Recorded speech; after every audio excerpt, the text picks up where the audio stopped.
Yeah, I wear a cardigan now, so what? Welcome to Freebooters. Before we kick off, I just want to let you know that we've got a Discord, and it's fun. We play lots of games there, and we even live stream with a few of you folks. Actually, we're broadcasting kind of a bit from the Discord right now, but it's like a recording room in the Discord, and that's also not very interesting, so sorry about that. Hi, Drew, how are you doing? Doing all right. Yeah, the Discord. I'm loving. I really love being on the Discord. It's fun people. They're nice people. Yeah, we played a bunch of games together. Ghosty sent a lovely message about how nice it is to have socialization with people, and that was quite touching. Yeah, it's lovely. I mean, to be honest, it was worth setting up the Discord room just to hear Ghosty's beautiful French accent. Oh my god, it's amazing! It is amazing. Absolutely. I'm sorry, Ghosty. I know you're gonna watch this. Like, you shouldn't feel self-conscious about it. It's beautiful, and it is beautiful, and we can understand you. And that's what more can you ask for? If I could trade accents with you, I'd do it in a blink of an eye. Yeah. And also later on in the show, just to finish us off, we're gonna do a tier list of Linux distributions.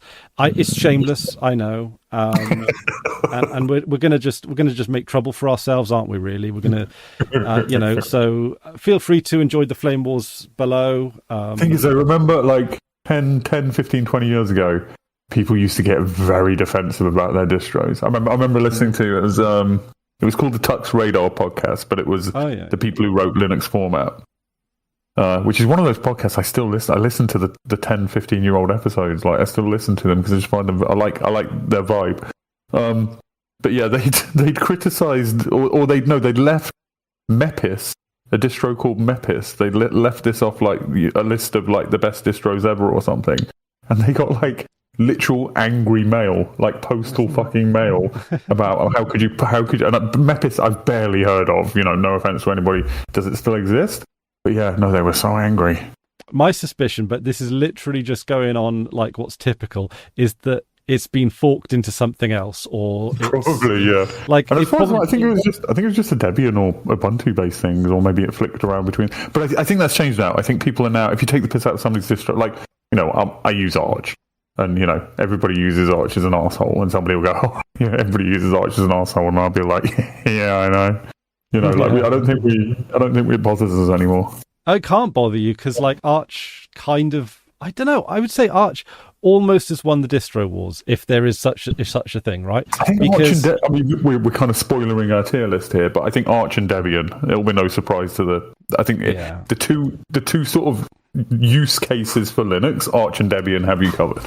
Yeah. Like, I mean, basically, especially if you're like a non-corporate user. But what was I going to say? With Arch. Yeah, Arch kind of won the distro wars because not only it is just seen as one of the, I don't want to say like one of the default distributions, but it's like one of the main distributions.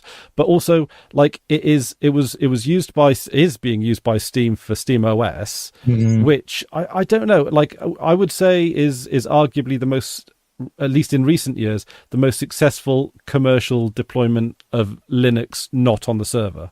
Putting Android aside, because I think I don't think Android counts in that regard. Android isn't really Linux in the sense that we mean it when we talk about it.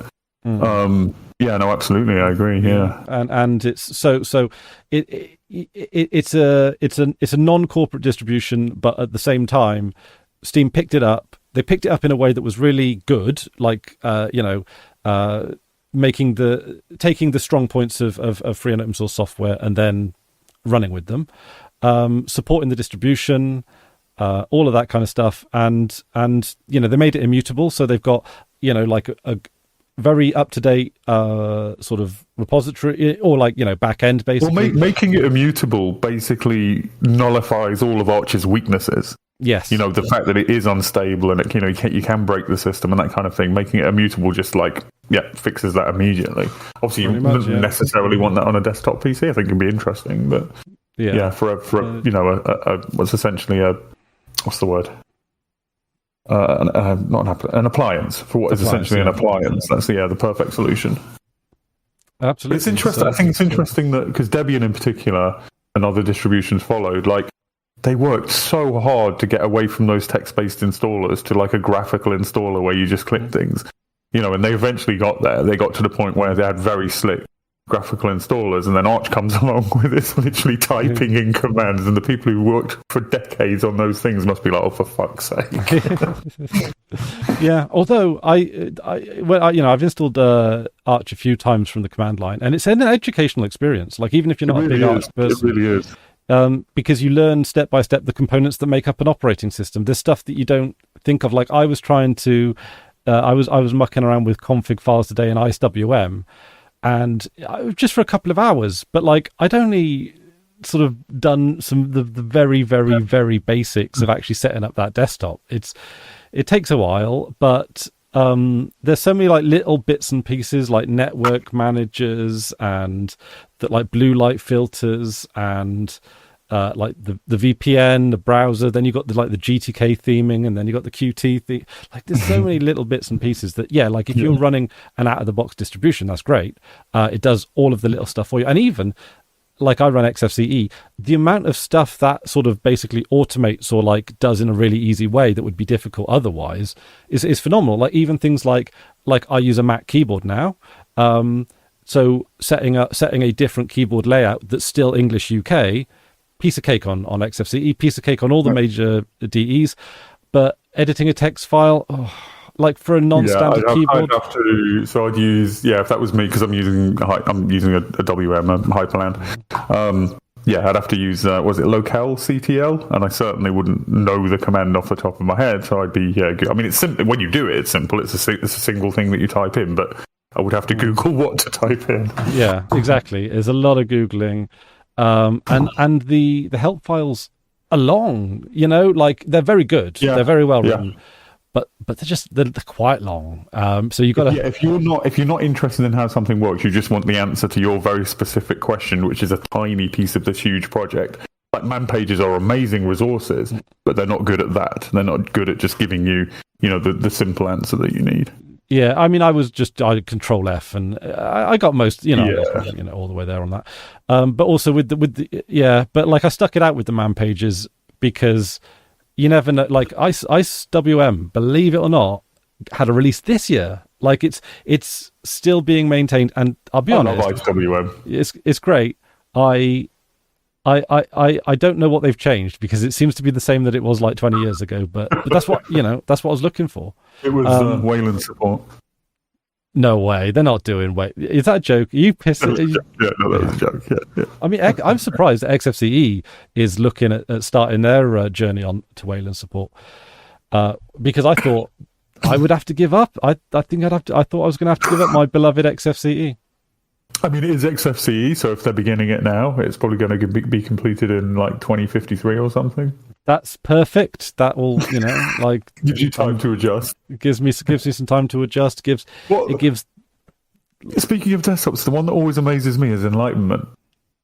Oh, because it's one. I remember, like, back in the day, for me, it was late 90s, early 2000s when I was first playing around with Linux, and of course, like, you hear about Enlightenment, you look at it, oh, well, that looks amazing. You give it a try. It was a bit of a mess back then. I think it's recently been anyway. So you try Enlightenment, you'd go, that's kind of impressive, but I never want to use it. And then you forget about it for like 5 years, and then somebody will mention, oh yeah, no, I use Enlightenment. Yeah, I've always used Enlightenment. It's great. I love it. And then you look at it now, and it's changed so much. But it's one of those that you don't often hear people who use it, but the people who use it, they fucking love it. Oh, they do. They are committed to it. I remember every time I've done now we're going back quite a bit now, but every time I've done a video on like any like enlightenment based distro, which is they've always been fine, right? Like I've never given them what I would think of as like a bad review or anything like that. But there's always people telling me that I'm not getting it. I'm not like understanding the benefits. Yeah. And I promise I try and listen, and I promise it's not me being, like a tech bro or indignant or anything like that. I mean, I obviously don't get it, but the people that do, they get it and they love it. Like, but I sort of like power to them. Like, yeah, absolute power. No, there's certain communities that are like that. I think like tiling window managers. If you're a sort of a Linux, not just your grandma using a little bit, like if you're somebody who's sort of like a bit of a what's the right word for this? Like not just a hobbyist. I mean, we are hobbyists. Like a like more of a casual, like an enthusiast, enthusiast of any sort.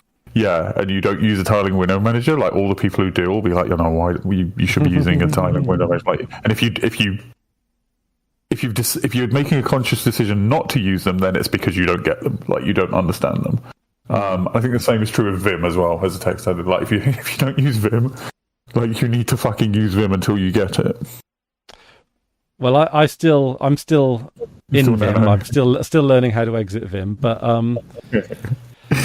mean, I've used tiling window managers before. I've used i3. I've used Rat Poison. So I've used hardcore tiling window managers, and I like them, but I don't stick to them. And now my setup now, which actually is a point that I've got on my notes, because I took some advice that you offered up.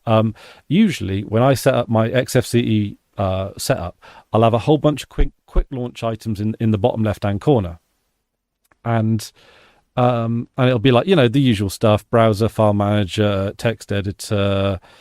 I've got a clean a script that just like empties the trash and does a few other like basic maintenance files, all that kind of stuff. And I think you advise, like, I don't know if it was advice or you were just telling me how you did just have a conversation about how we do stuff. And I thought, okay, what I'm going to do, I'm going to get rid of all those quick launch icons, and I'm going to just attach them to shortcut keys. And I've been doing that, and I like that. It makes sense to me. Yeah, because you very quickly, even if, I think you matched keys to function, like F for file managers or whatever. But yeah, they're arbitrary for me. But you very quickly just get the muscle memory down. Like I want a web browser. Bump.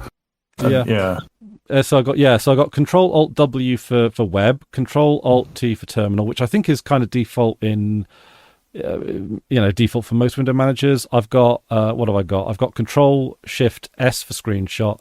No, Control Alt S for screenshot. Control Alt A for application finder. And what have I got? I've got like I'm trying to think now, because when we were doing Deus Ex last night, I'd done a bunch of remapping keys on that. So I'm like, turning off all Control Alt F. That's microfibrial muscle. Yeah. So, and my God, see, the muscle memory has already kicked in. Oh, you can't think of what they are. You have to. Yeah.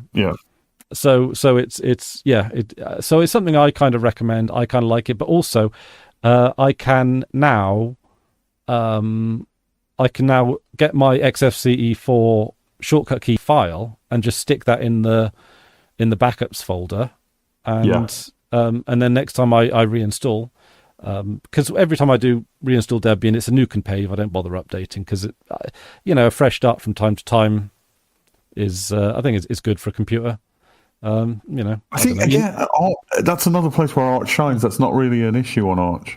You don't have to. It's rolling, really. It's simply just because it's rolling. I do like a rolling distro now. With the window managers, like I use a tiling window manager, but I don't really. This comes up with Angium when we're talking, because sometimes I look at GNOME or I look at KDE, and I envy the simple life. But with the tiling window manager, it's not really the tiling I use it for. It's really the way workspaces work. I generally 99% of the time I just have one thing full screen on each workspace. So mod key and the number keys get me to specific. So mod 1 takes me to my terminals, 2 is my web browser, 3 is my file manager, 4 is my email, and then on the other screen, Discord and another web browser, 1 and 2. Hold on, I like that we could see you flicking through that as you were doing it. Yeah, I've actually got you on 3 with my file managers at the moment, which is breaking what I said. But yeah, so it's that I use it for. Honestly, that is the main thing. I do think the tiling. Like if I open a second window, it just taking up half the screen with the other window by default. I think that is sensible, but that's not why I use it really. It's the workspace organization is really why I use a tiler. And then I don't need, because everything in my very muscle memory, my web browser is mod 2. I can get to it immediately. I don't need a taskbar. There's no need for a taskbar anymore. And I don't need the title bars because I'm not dragging windows around from place to place. So it's that really, rather than the tiling as such. See, I really like a taskbar because it gives me just a little bit of. First, one thing I do find it quite useful for, actually having the date on the screen. I date my file names quite religiously, and paperwork and all that kind of stuff, sign and date, etc. Okay, I'm going to interrupt very briefly. Why have it there all the time when you only want to see it now and then? So I press mod P, and a little pop-up comes up that tells me my time and the time for the friends that I need to coordinate things with, which is US East Coast, US West Coast, and Australia currently. Did you do that yourself? As in, like, is it? Yeah. It's just a little bash script that does a notify send. Yeah, and it's pop up and it tells me the time. To me, that makes more sense than having the time there all the time when you look at it, 3 times a day. Something. Do you do date as well? Yeah, time and date. Yeah. I mean, I'm tempted to, I'm tempted to ask if I could borrow that bash script or something, because that could be because the thing is, so I've got a Mac keyboard now, and the thing about a Mac keyboard, and this isn't it's strange having a Mac keyboard on Linux because it. Hold it up and show it off for people who don't know what you mean by that. These are scissor switches. And it's a very, very nice thing to type on. I originally switched to it because my mechanical one was having some problems, which I've since fixed. And but for some reason, I've just decided. And so that's cherry reds on the like 65% mechanical keyboard. This is a full keyboard, but it's still quite small. It's long, but the keypad, which is I think it is actually a full keyboard, isn't it? Because it's got the F keys as well. Yeah, it's a full keyboard. Yeah. It's got the F keys. However, I have to do function and these keys along the top. There's probably a way to change that back to default F keys, I would think. Well, I think probably watching will probably know that. That would be a useful bit of. Well, I mentioned this on one of the Deus Ex playthroughs, which, by the way, go and check them out because we talk a lot of shit on there that's nothing to do with Deus Ex as well. Like, it's a little bit like this, but we're just playing a game. Also, if we're plugging things, go watch our Expanse talk about show. It's only on PeerTube. It's on Hamish's at thepolarbear.co.uk, video.thepolarbear.co.uk. I'm really sort of proud of those. I think they're really good. And even if you haven't watched the show, it's mainly us just talking shit. Yeah, or like trying to make sense of science. That was a fun one, yeah. Yeah, I don't. Yeah, it's. I by the way, I've watched the episode, so we're good to do another one of those. But cool. Yeah. So anyway, where I derailed? Oh yeah. So keyboard, right? So I did a bit of research on this, but with the Deus Ex one, someone in the comment section actually gave me some suggestions, and I don't think, at least in XFCE, you can have basically a function lock, or like how caps lock works with function or something to that effect. I wonder if you could. Those keys that you need. So what would be the F keys? They presumably just send a key code. So you could probably do it with just xmodmap. You could probably just xmodmap them to the F keys and then the other things with the function keys if you wanted that. In fact, you can map them to anything you like with the function key. That's probably doable. There might just be a toggle. There might just be a keyboard layout that is Mac but with F keys as F keys. It could be, but if it is, it's not obvious. You're right, which one it is. Like it's possible that it could be named peculiarly or not obviously, but I think because Mac OS does it in the OS, they don't do it then on the hardware. So and because there doesn't seem to be a function obvious to me in XFCE, then it seems that I'm at the moment maybe stuck on FN. The rest, I'm sure you can do it with Xmod, even if there's not a thing for it. I'm sure you can do it with Xmodmap. Probably, but also I think Ghosty was telling me that a lot of BIOSes. I hope it's Ghosty or someone in the Discord was telling me that there's a lot of BIOSes that will have something like that. So I haven't actually, as of yet, looked there, but so there's options. Solution. However, I Yeah. don't even know if I want to do that, because like I like having the volume buttons on the keyboard, right? Like on my headphones, I do have volume here. Well, you could put that on function or any arbitrary key as well. Yeah, but function then it will start clashing with games or something like that. I don't think So so. it'd be like, I'd be quick save, bang, ooh, I've muted myself, that, or something, Well, no, because your quick save would now be the F5, which would be just the key, and the volume up down would be function the key. You just flip them basically. I suppose, but but then I've also got the eject button, which obviously, well, I don't know if it's obvious. I don't have a CD drive, so I've remapped that to the task manager. I don't know why. Be careful not to press that key; it will eject you if you don't have that. It's flying out the roof. It's the eject. Yeah, I don't know, because you'd think, oh, if it's the task manager, it'd be Control Alt and then, well, it's not going to be T, is it? It's not going to be D, because that's Discord. What would it be? It'd be like, it can't be C. That's cleanup. You do start. I don't know. I've run out of letters, haven't I? Yeah, that's when you need an extra modifier key. Need an extra modifier key, yeah. But yeah. So, but I don't know. Like the default, having like weird miscellaneous keys as the default allows me to map them to. Like, I think I did at one point have one mapped to like the app finder or something. So there's other things like it's. Oh, and also it's got F13, F14, F15, F16, F17, F18, and F19. Does it really? Yeah. That's cool. So you can just map anything plus above 12. No program is going to use. So you just map them to anything you like. Yeah. So yeah, life on a Mac keyboard's kind of peculiar, because it does some things like a Windows keyboard. It does some things like a Mac keyboard. Really, I just like the scissor switches on it, because nice. Your fingers just float along the keyboard. Like you can type. While we're on it, I'm on a Happy Hacking, which I got it a while back. It's a ridiculously expensive keyboard, but it's got top ray switches, which are capacitive, and it just So I've used an IBM Model M, so I know what I'm talking about. I've got an IBM Model M. It's on the shelf there. You can just place it. And the buckling spring keys are amazing.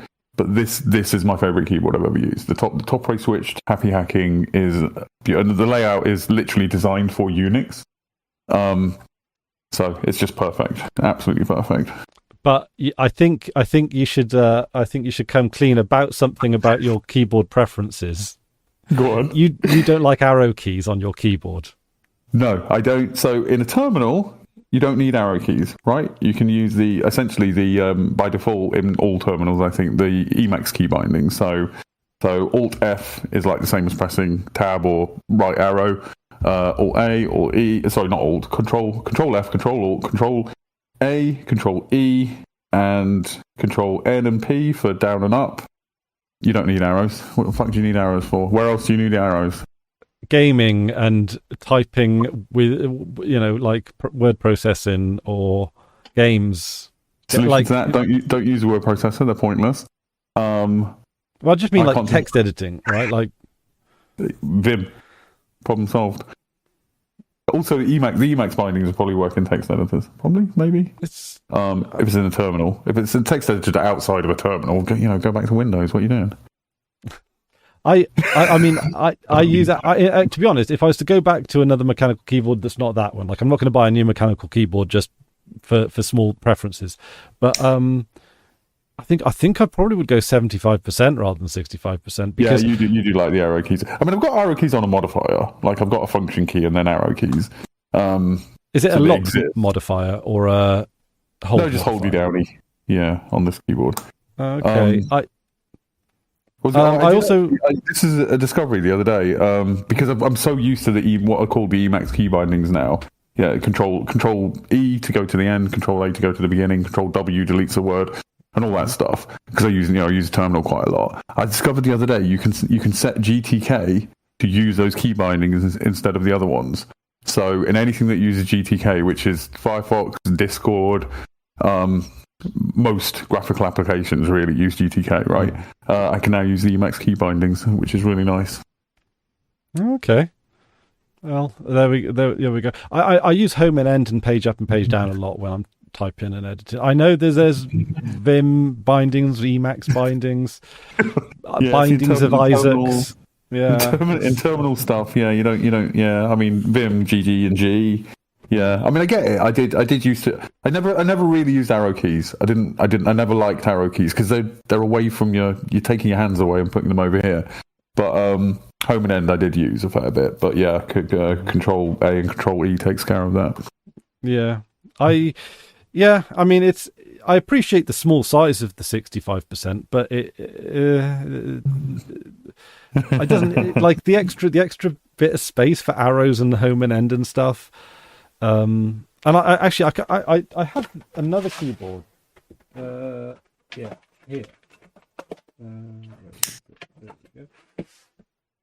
Now this isn't a proper this is just a this is a mini keyboard, right? Like it does. It doesn't have like a lot of the technical terms that like mechanical keyboards have. It's scissor switches also. It doesn't look or doesn't. It's not. The build quality is not up there with this Mac keyboard. No. The Mac keyboard is like, I mean, it's metal. A metal keyboard feels very luxurious. Metal, but still light. Yes. Yeah. Yeah.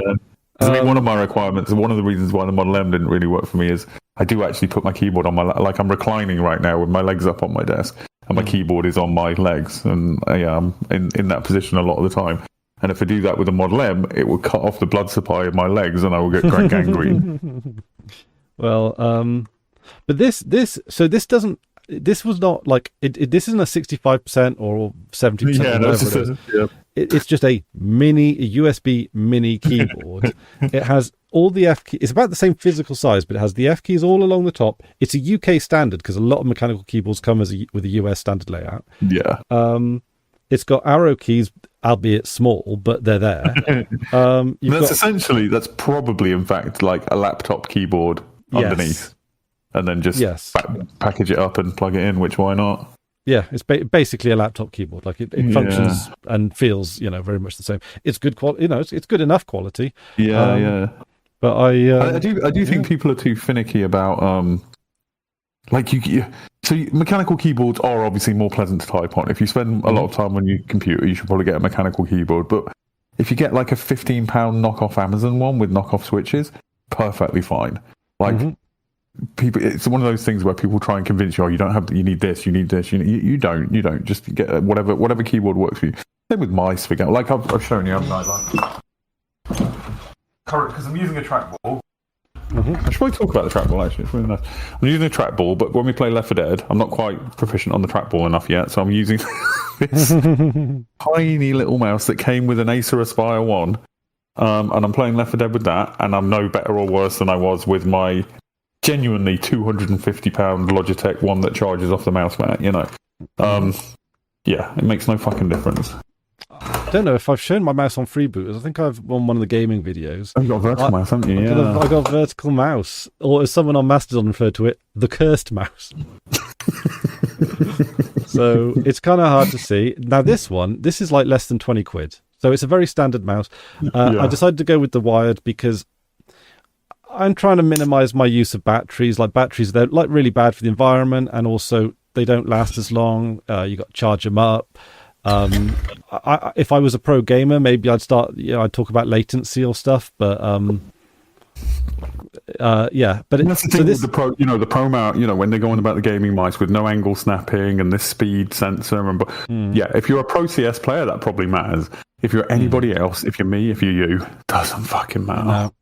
But this is designed. The reason why it looks like this, your hand sort of fits on it sideways, basically, like this, right? So you're not twisting your wrist to use it, is the idea, right? Exactly. It's just now for most people, you might not if you don't use it very often, then it's not going to be too much of a difference, right?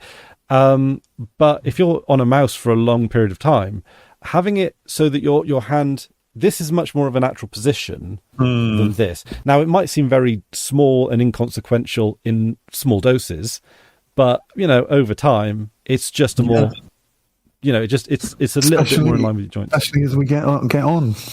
Oh God, yes. Not spring chickens anymore. We don't just mend. I can fucking put my back out just standing up. Yeah, I can't. I can't operate tired anymore. When I was young, I could just do 2 days in a row. Like I just you know what? I'm not going to sleep tonight. Yeah. Now it's like if I am going down, I'm fucking going down. It's. I think we had it. Yeah, in the Discord we were talking about this. Like, I used to be able to do 2-3 days, no problem at all. Could even push to 4 without sleep. I don't need a ton of sleep, or I don't need sleep that badly. But now I can still do 2 or 3. But I get there's certain points where I just get really sleepy. Then I'll get my second wind, and but even the second wind is less reliable than it used to be. Totally. Yeah, it's. I remember before I stopped drinking, one of the things that sort of knocked it over the threshold was the hangovers. Like, because the thing is, it was like you don't get hangovers when you're young. When you're 18, you can drink. You drink yourself inside out, and you wake up and like you might feel a bit groggy, but you don't get a hangover. Yeah. I remember I was in a nightclub at 2 a.m. the night before an exam, and I just went in. I did the exam. It was fine. It's like I could not do that now. Could not do that now. I definitely did some of my A levels pissed. See, that's embarrassing for me because I got shit grades and I wasn't pissed. I got shit. I got a D in physics, and in pure maths I got an N, which literally is, so there's U is like you failed, and then does it go to E? A B C D E, and now A star, of course. But yeah, N for A levels. Oh, maybe not for. Is that just GCSEs? I think that's just unless oh no, they've got a number system now. They're gonna fuck off. Stop changing it. But anyway, I got an N, which literally is a near miss. What's a near miss? You nearly passed. Wow. And I went into that because I actually stopped going to the classes because they got to calculus and I didn't understand a fucking word of the classes, so I just stopped going to my maths classes. But you still have to turn up to the exam, and I just sat there. There was like 2 questions that I could just about answer, and for the rest of the 90 minutes or whatever, I was literally just playing on my Game Boy. I was playing Tetris. I didn't have a fucking clue. Don't know how I got in, honestly. I kept failing psychology, and I just couldn't get it. And it's like, because in the classes, I thought, okay, this makes sense.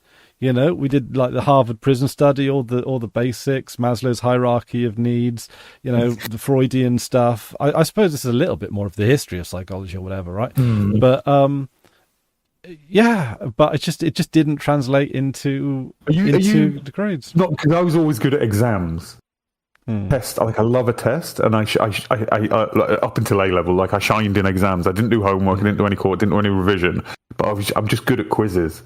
So I enjoyed I actually enjoyed exams. Whereas some people just A, they just don't work with how their brain works, and B, they make them very nervous and stuff like that. Right? Were you not an exam person, or was it just you get psychology? Exams? Okay, all right. There's a bit of a sad story behind this, I'm afraid. But basically, when I was in primary school, I tried really hard on exams and got really good grades, and I got in trouble because my grades were too high. Which obviously is incredibly fucked up, and it went to school in a very fucked up school, to be honest. But my school very much wanted the wealthier kids, or the kids from wealthier families, to get the higher grades, because I live in a town where there is a very big private school industry. So when plebs like me start doing too well, it starts upturning apple carts, and and so I got top grades in my SATs level 2. So that's exams you take when you're at 11 years old.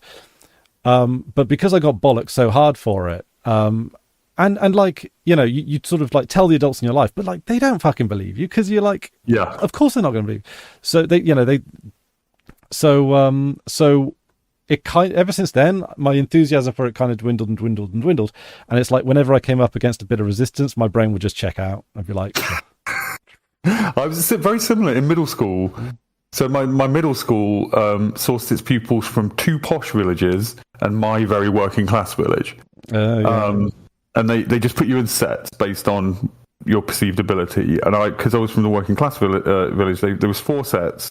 Basically, set 1 is the brainiest kids, and set 4 is they put me in set 3 for pretty much everything, I think. And then it came to, they stopped calling it the 11 plus, but hadn't started calling it SAT, so I don't think it had a name, but the test you do at age 11. And I got higher marks in the test than anybody in set 1 in everything apart from English, I think. And Mr. Marks, the maths teacher, he actually took me out of class, took me down to like the sort of park area in the school, sat me on a bench, and he was like, "Look, like, we can't keep you in set 3, obviously. You've outscored everybody in set 1, but you just don't pay attention and you don't do your homework. Like, what are we supposed to do with you?" he was asking me, like, "What do you want to do?" And I was like, "It's up to you. Like, I'm not going to start doing my homework, but if you have to put me in set 1, put me in set 1. But I'm not going to do my homework. But maybe put me in set 2. I don't know." Oh my god! Yeah. Okay. So that meme.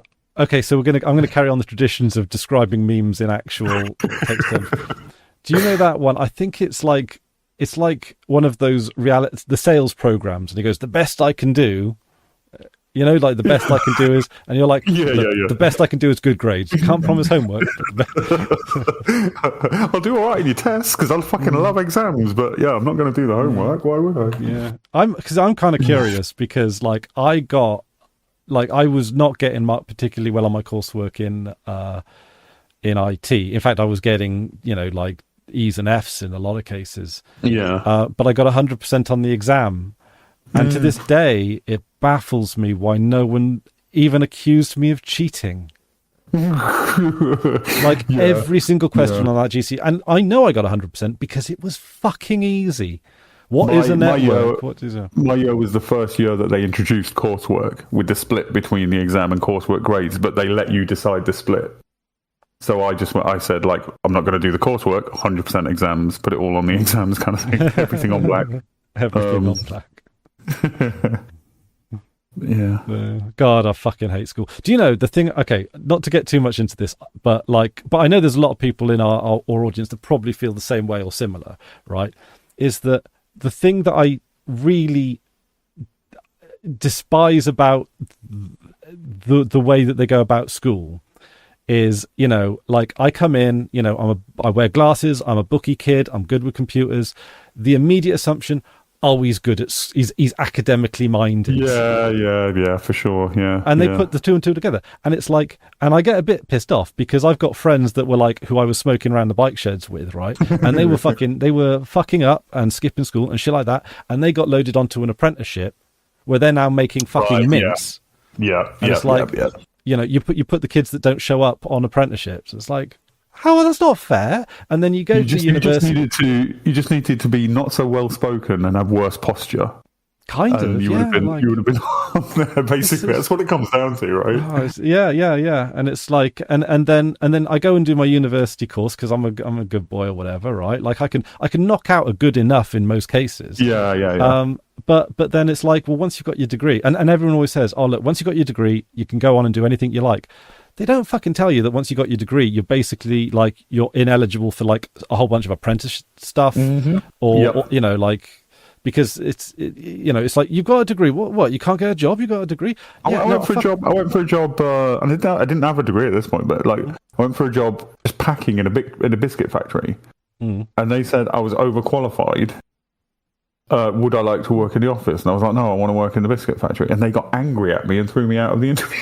But I was going to say, there was 2 times in my school career where, so the first time I was in middle school and I was called to the head. No, they arranged a meeting with my mum and dad, and they wanted to see all 3 of us in the headmaster's office, right? And we went in, didn't know what it was about. They didn't tell us what it was about, and we all sat down. They chatted with my parents for a while, chatted with me, asking questions. And then he just went, it was Mr. Davies, who was the headmaster. He just went, I'm going to be honest with you. We couldn't explain Drew's behaviour, and we wondered whether he was being abused at home.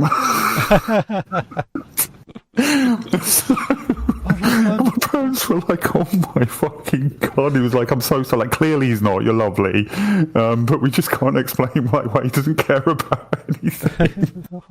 And then the same in high school, I had a detention. with my chemistry teacher, Mr. Nandy, and he insisted on driving me home, which I thought was a bit weird. And then he was like, "Do you mind if I come in?" And it was the same thing. He was scouting out to see whether... He was like, "Oh my God, you're lovely. I'm so sorry. I thought Drew was being a..." Oh man, it's yeah, God, what's yeah. Oh, I'll tell you, I was thinking that this a friend of mine got in trouble, right? Because this is a weird old school thing, right? To get in trouble for. No kid will ever get. Well, kids get in trouble for this kind of thing in a different way, right? But my friend got caught printing out porn on the school printer, and they. The one kid, right? Yeah. They called the police. No. And he had to have a sit down and have this really awkward conversation. What would the charge be? Oh, I don't think there was a charge. I think it was just like, because, you know, I can't even remember. We might have been under 16 or something. It's just like scare you straight kind of thing. Kind of, yeah. But it's like, compared to like nowadays, the technology, they've got VR porn and all this kind of stuff. Like, that's something. This comes up when I watch, because I watch a lot of podcasts with like people, you know, my age and, you know, Gen Xers basically, and just they marvel at like it's the access to porn that we had to, and this was talked about in a podcast I watched recently. You had to hope you found like a rained on dirty fucking porno mag in the woods. That's how we got porn. Or like next to like a truck stop, maybe you'd find a porno mag in the bushes. That was it. That was your access to porn. That was it. Other than that, it was the K's catalogue and the underwear section. Yeah, or Daily Sport. I mean, even when I was 11, that wasn't tittillating to me. Is it not? I don't know. Like, you know, I mean, not to get too much into the details of it, but like. They had great tits and great articles. I'm sorry. I've never been a fan of huge tits is the problem, and it was always in the papers. It was always tits. Also, I love how much it shocks. Like Americans find it shocking that we have a newspaper. I don't know. Does the Sun still do it? No, they got rid of Page 3 a while back. They got rid. Okay, but until relatively recently, yeah. The daily newspaper, it's news, and on Page 3, just a woman with a tits out. Every morning. Yeah. I mean, I think it's kind of weird that like tits in general are as like taboo as they are, because they're kind of fun. Like, is it because they're covered? Because I assume there are cultures in the world where they just don't wear tops, right? They walk around with their tits out, and presumably they cannot possibly be titillating and not a pun. In that culture, breasts cannot be titillating, right? So it's because we cover them, presumably. I mean, I don't know. You're the psychologist. The failed psychologist. I think it's the culture of the culture, because like legs are titillating and legs aren't like. That's fair. Yeah, no, that's true. That's true. I love like a nice neck or a nice upper arm. Beautiful. Yeah, and it's like arses as well. It's like, who men and women and all the other genders, who doesn't like a nice arse? You don't actually have to like see the arse to enjoy the arse. No, that's true. Yeah, in fact, often the covered arse is more, Yeah, it's the allure, it's the mystery, and also I think in a lot of cases with tits, like it's like. They don't always have to be flying around for them to be great, And like, also, just to be body inclusive, it's not just big tits for me. I like all shapes and sizes. It's just So there's that. Okay, I'm going to talk about trackball now. Okay, yeah, from tits to balls. I wanted. So back in the day, I had a Logitech Thumb trackball. And I loved it, and so I was like, I like trackballs. So I moved on to the big finger trackballs, the Elecom Blade and the Elecom, the other one, and they were okay. It's a really nice big heavy ball, so it's just like tactile. The tactility is really lovely of just rolling it around. But I didn't like it as much as the thumb trackball, and it took me a long time to realise that.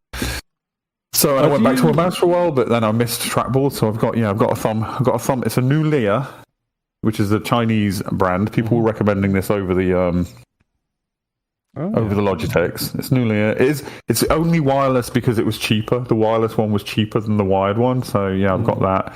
It can do the dongle thing with the RF, or it can do Bluetooth, and it can connect to two separate Bluetooth devices separately with a little switch, which is nice. And I can't remember the last time I charged it, which is cool. And I absolutely love it. Yeah, it's a lovely thing. So I got a question. Does the thumb, like, one of the reasons I've always avoided the thumb trackballs is because when I think about moving my thumb, it always feels like there's a lot of pressure on the tendons on this. Yeah, no, it's not. Yeah, you just sort of, because it's a very small ball, right? Mm-hmm. Right. So you just sort of you just like, it's very tiny movements. You're just sort of tickling it. Oh, okay. Almost like a nipple, just like like a nipple, yeah, but even less pressure. Like you don't even, because it's it's trackball, so it's very free. So there's no, it's just your tiny little flick. Yeah. I've got this one, which I used for years and years and years. Size. Yeah. And the reason I like this is because you can use it with your hand in all kinds of positions. Yeah. So you don't get the RSI. It's also in terms of how you hold it, this is very much like a traditional mouse. It does actually come with a little plate that lets you rotate it to be more vertical. But yeah, it's very mouse shaped, just a little bigger. Put your whole hand on it. There's a relatively recent... Do you watch BigClive.com on YouTube? No, not heard of that. You've not heard of BigClive.com? I don't know the big ones. He's I think he's from like Manchester or somewhere vaguely up north. I think his day job is pyrotechnics or something like that. But he does a YouTube channel where he just takes apart various electronic items and just shows you what's inside. And he does the schematic and all that kind of stuff. It's really I can guarantee there are going to be like several people in our Discord that follow Big Clive. That sounds like something I would enjoy as a relaxing. Yeah, absolutely. Like he is. Yeah. I think he's on the larger side of YouTube. Not on the largest. He's large for you. yeah. I think he's kept I've actually gone a bit up in my. I think I've run out of tiny stuff to watch, and I'm going a little bit up in that tier list thing. Oh, actually, I was watching a Morrowind tier list of the factions today. It was a YouTube recommendation, and I thought, oh, okay, this is just like one of many YouTube channels about Morrowind. There's quite a lot of them out there. YouTube's worked out that I'm a big Morrowind guy, and it started recommending them to me. This guy had like 50 followers, and it was a really well made video. I see a lot. Yeah, no, tons of the stuff I watch, like it's 200, 300 followers, and they've been making videos for like 10 years, and they're excellent. Like the girl I showed you, she stopped making videos now, I think. But the woman, sorry, can't remember what the video was, but it was that woman who, like, she never stops talking. There's no pauses in her talking. It was amazing. Yeah, but she's very personable, very charismatic, and yeah, just like, a handful of viewers. It's I don't get what, who gets famous and who doesn't, or maybe not famous. I don't want people to get famous, but who gets successful. Or I think it's. I'm not sure about this myself. I think to a degree, I think it's a lottery of like what gets picked up at the right time in front of the right people and all that kind of thing. Like it's what gets jumbled through the machine, and part of it's chance, but like if you do some content. Is almost destined to go viral, like the Mr. Beast. You go bigger and bigger and bigger and bigger. Yeah. At some point, you're going to catch some eye. I think that with super produced stuff, I'd say that's a separate category. The people who are leaning into it and who are chasing, chasing the numbers. That's one category. But the people, there's a whole broad middle category of people. They're just doing their thing, but it's very much like it's almost identical to somebody else doing the same thing with thousands of times more viewers. That's probably is just luck. Do you know Jacksepticeye? He's an Irish YouTuber, and he's gone for, obviously. Well, I was going to say he's gone from a very small channel to a very large channel. Obviously, he was doing a small amount. He had a small channel, but then another big YouTuber called Markiplier, who I'm going to also assume you don't necessarily know. I do know him. Markiplier, and he did something like top 10 undiscovered YouTubers or something to that effect. And Jacksepticeye was one of those. And cool. That pushed that in and of himself gave him enough momentum to carry on. I like it when people have had a bit of success. And they help out the people who, they recognise that their path, they got a bit lucky, or they had, some resources, and they use their position to help bring other people up. I like that a lot. Yeah. I respect that. I mean, to be honest, I know this is going to sound like typical burnout talk from us two, but so much of success is just like luck, just showing up on the right day. Yeah. You know, there are other factors, of course. Like if you're a dedicated lazy bones, then you're probably gonna, you know, you need extra luck to bridge that gap. Yeah. And if you're out there, talent and hard work certainly come into it. Like, yeah, but you can be talented and you can work your ass off and you can still like just get nowhere, and it could be no fault of your own. I have seen really good small YouTube channels. Some people of all ages and all kind of thing. I remember like some science channel. There was a period about 10 years ago where I was getting recommended a lot of like really small science YouTube channels by people that put a lot of work into it. Some of them were like university professors and things like that, and they just never clicked in. Yeah. And there's no obvious reason why. They weren't particularly boring. They weren't particularly different from the ones that do succeed. I know that the stuff that I like a lot is so much calmer than what seems to be popular, and I think that's part of it. Like if you're just calm and you talk calmly and reasonably, that's not what people are after. Like the raucous, like over energetic, like American TV style of things seems to be the most popular. It comes into it. But there are certainly like sedate ones that do well. Oh, like Review of the Week. That's the. You'll recognise him when you see him. He's the one that did the review on 2 different types of spring water.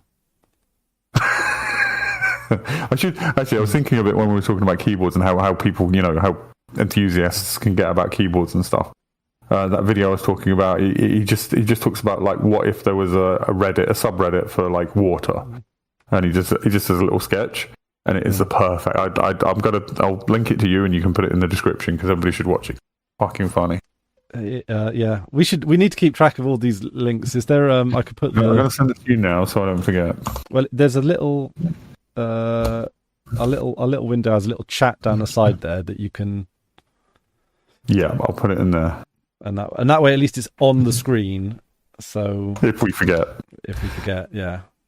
So that's quite good.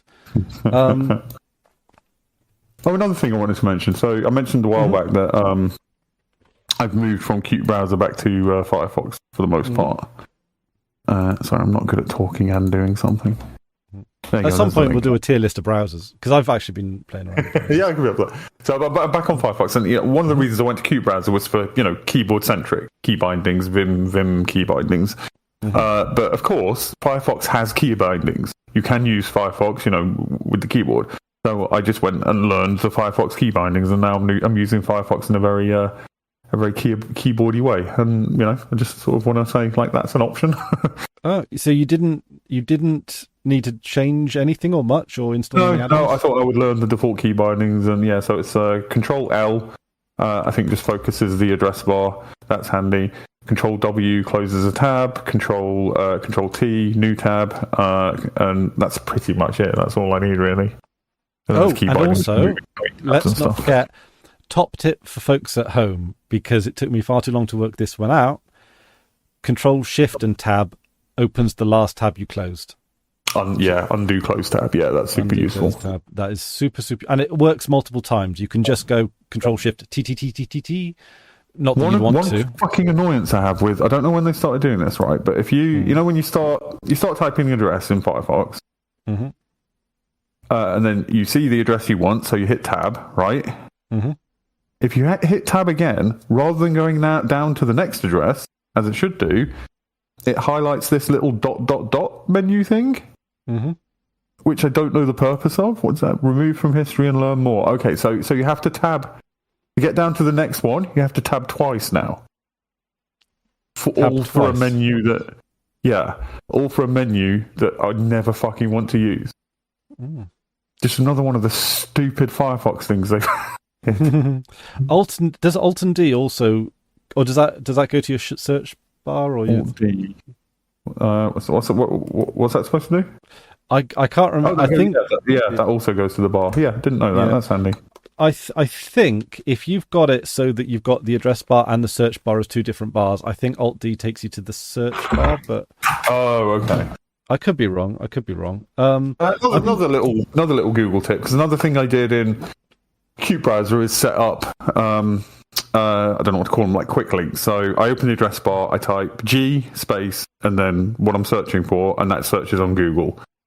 I space searches on IMDb, W space searches on Wikipedia, so you don't have to open the website, you don't have to go to the search bar. And you can do that in Firefox. Firefox also has the thing where you can add search engines, but you can ignore that if you just bookmark the search with %S where the search term would be, and then you add what does it call it exactly? So you open the bookmark manager. And yeah, when you've made whatever your search thing is, you just name. It's just called name. So you just give it a name. Is it name? Mm-hmm. No, sorry, it's not name. It's keyword. Add a keyword. So for Google, I put the Google search URL with %S where the search is keyword G, and then I can just use without having to use that silly interface, I can just use G I for IMDb. You can just add all those. Does that make sense? I feel like I went that sideways, but yeah. The thing doesn't have to have add to search engine thing in order for you to use it like that as a search engine. Yeah. I mean, it is. What's your default search engine in the address bar? Google. Okay, yeah, because I know DuckDuckGo does something similar. It does. Yeah, I would like to change search engine at this point. Google isn't very good anymore, and the AI slop that they put at top of search results is really making me angry. Yeah. I'm reluctant to use DuckDuckGo because I think there are a lot of hype. The privacy and security stuff is not a big a deal. They're still owned by for-profit company, so if they get successful, they're going to go down the same evil path that Google went down. And fundamentally, it's just fucking Bing. So, why don't I just use Bing? If there was a proper... for me to switch, it's either got to be much better than Google, and then I don't care if it's corporate, because Google's corporate, or not owned by a for-profit corporation. I can't remember if Mojiki is a for-profit.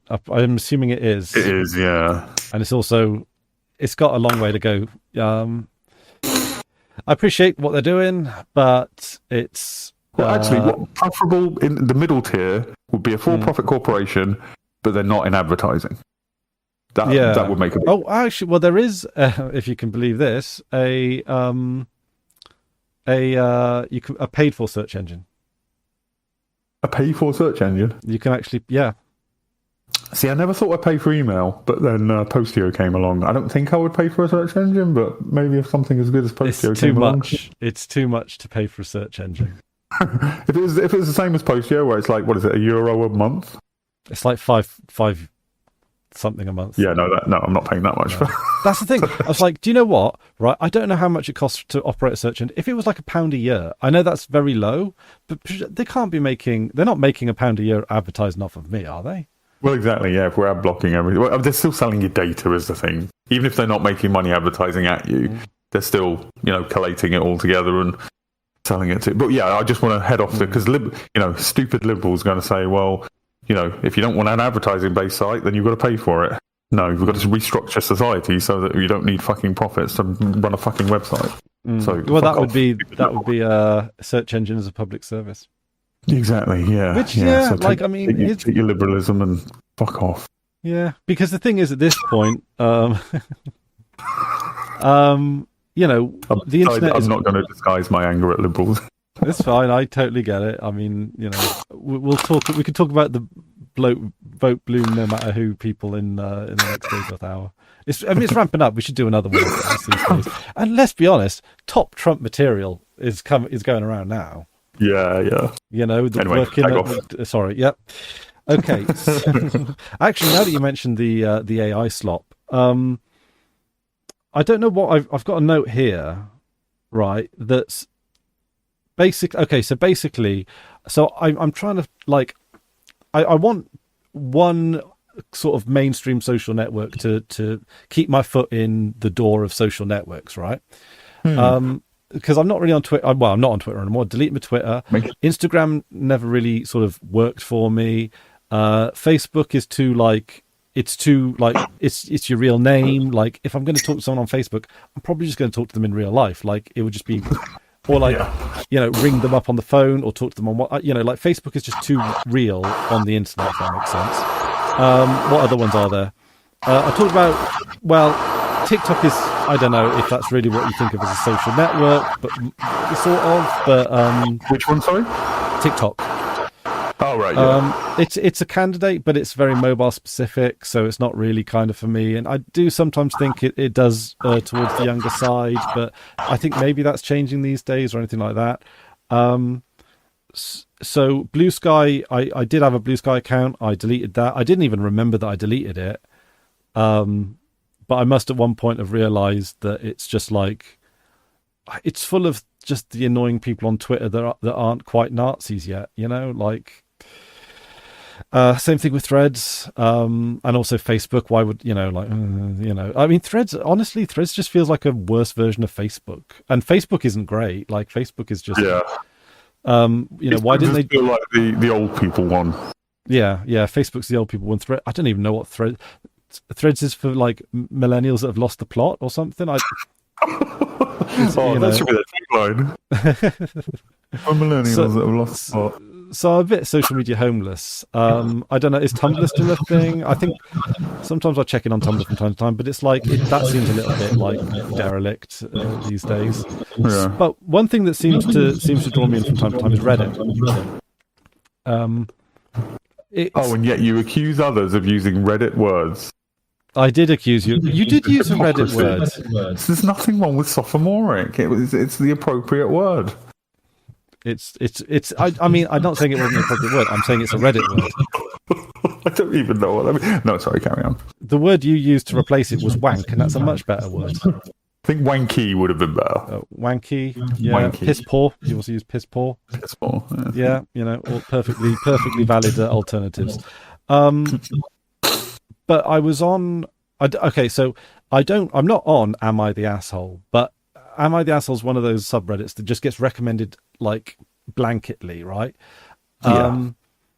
And there was a story that someone had written about how they were visiting their brother's wife. They were sitting in the living room and they overheard their brother's wife talking about an affair that she's having with someone from work.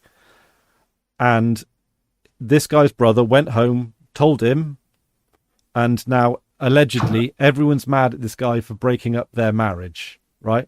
Am I the arsehole for telling my brother he's being cheated on, right? And to be fair, that is a difficult one. If you're friends with both members of a couple and one of them is cheating, what to do in that situation, I think is a crippling dilemma. But if it's your brother, presumably your allegiance would be to your brother over his wife, right? Anyway, the thing is, right, this feels a little bit trite, right? Because for a start, who's going to be talking about the affair they're having with the guy in the next... Anyway, basically, long story short, this was an AI post, right? Okay. And there were a few clues that gave... Now, here's the thing, right? I scrolled down, because the thing about the Am I the Asshole subreddit, it's not the story that you give a shit about, it's the comments, it's the replies. Yes. Yeah. You want to find out if the person's the asshole. And I had to scroll down about 70% of the way down the replies of this rather popular post before someone pointed out that it was AI rage bait. Interesting. And then I thought, that's interesting, because I thought it was weird that she would just be having a conversation on the phone about an affair and also divulging this information. It's like, I know we shouldn't be having this affair. Oh, it's so secret. And his brother's in the other room. And it's... stuff like that sometimes I can put down to, like, they're simplifying the story in order to get it. You know, you don't want to get into too many, but yeah, I get it. But also, don't get me wrong, that's what I, could have clicked. What's the purpose of an AI posting? Because on YouTube, when you see the AI, what you think to be AI comments, that's because they're trying to make that account not look suspicious, right? It's not just hyping up, the things they've been paid to hype up. It's making it look, it blends in. What's the purpose of an AI posting on? Is it for training it or? My suspicion is that it's just someone that wants a bit of attention, went to ChatGPT and said, tell me a scandalous story, and they posted it. Oh, God, do we need to invent a new Munchausen syndrome? Munchausen syndrome by proxy by AI? I mean, basically, because it's like... the thing is, the person who suggested that it was AI rage bait, they said it was a very basic comment. It was like, I can't believe people are falling for this AI rage bait.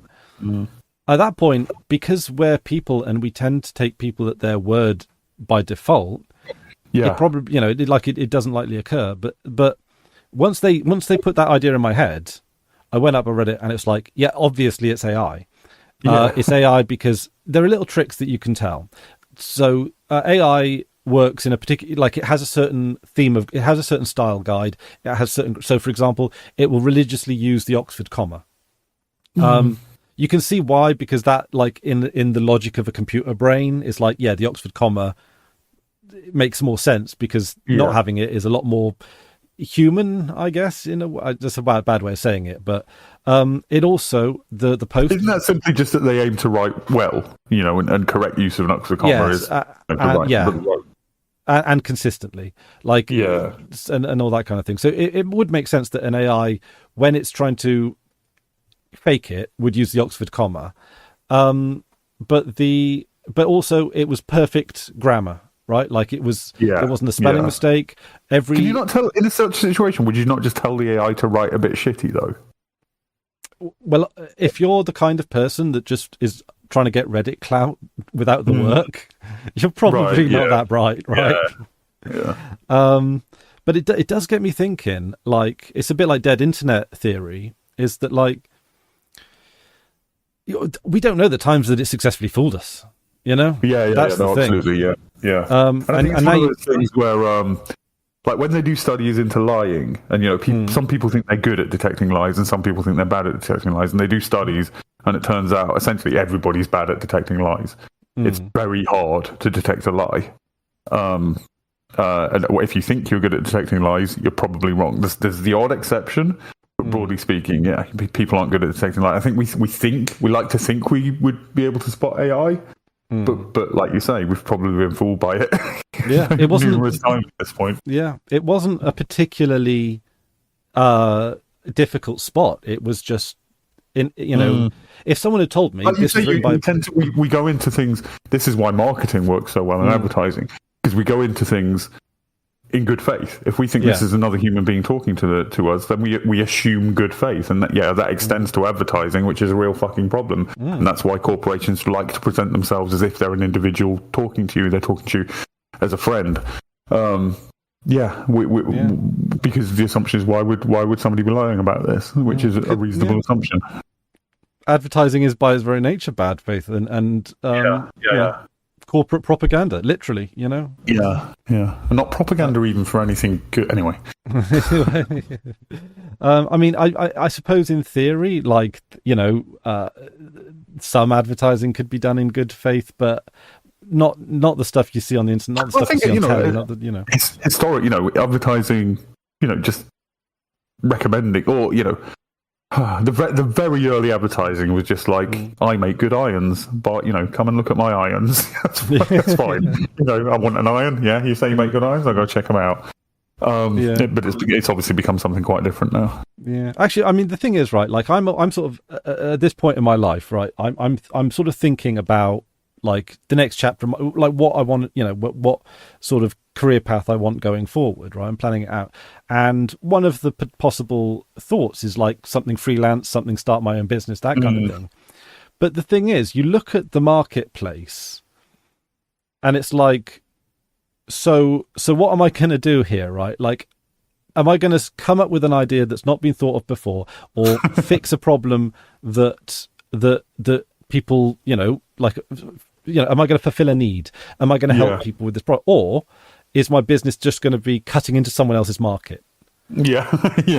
Basically, because it's you walk up and down the high street and you think, look, well, not necessarily the high street nowadays, because that's a bit, but you go on to Amazon, eBay, any of the shopping sites, it's all covered. You think it's all covered. I can buy anything that I want at a relative, like certainly at a price I can't beat as a newcomer into a market. And it just kind of gets me thinking.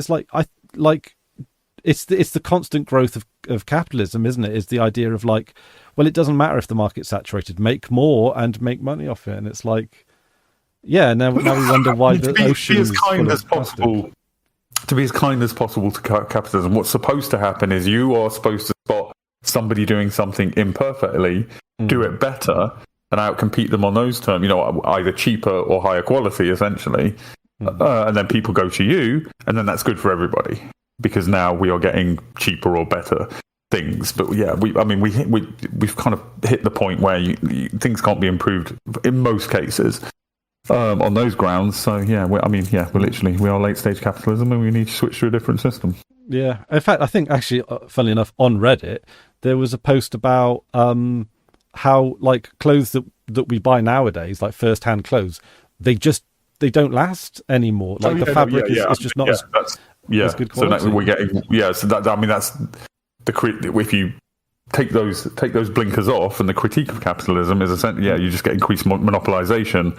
And once something's monopolized, you can reduce the quality and increase the price. Exactly. You get the opposite of what capitalism is supposed to give you.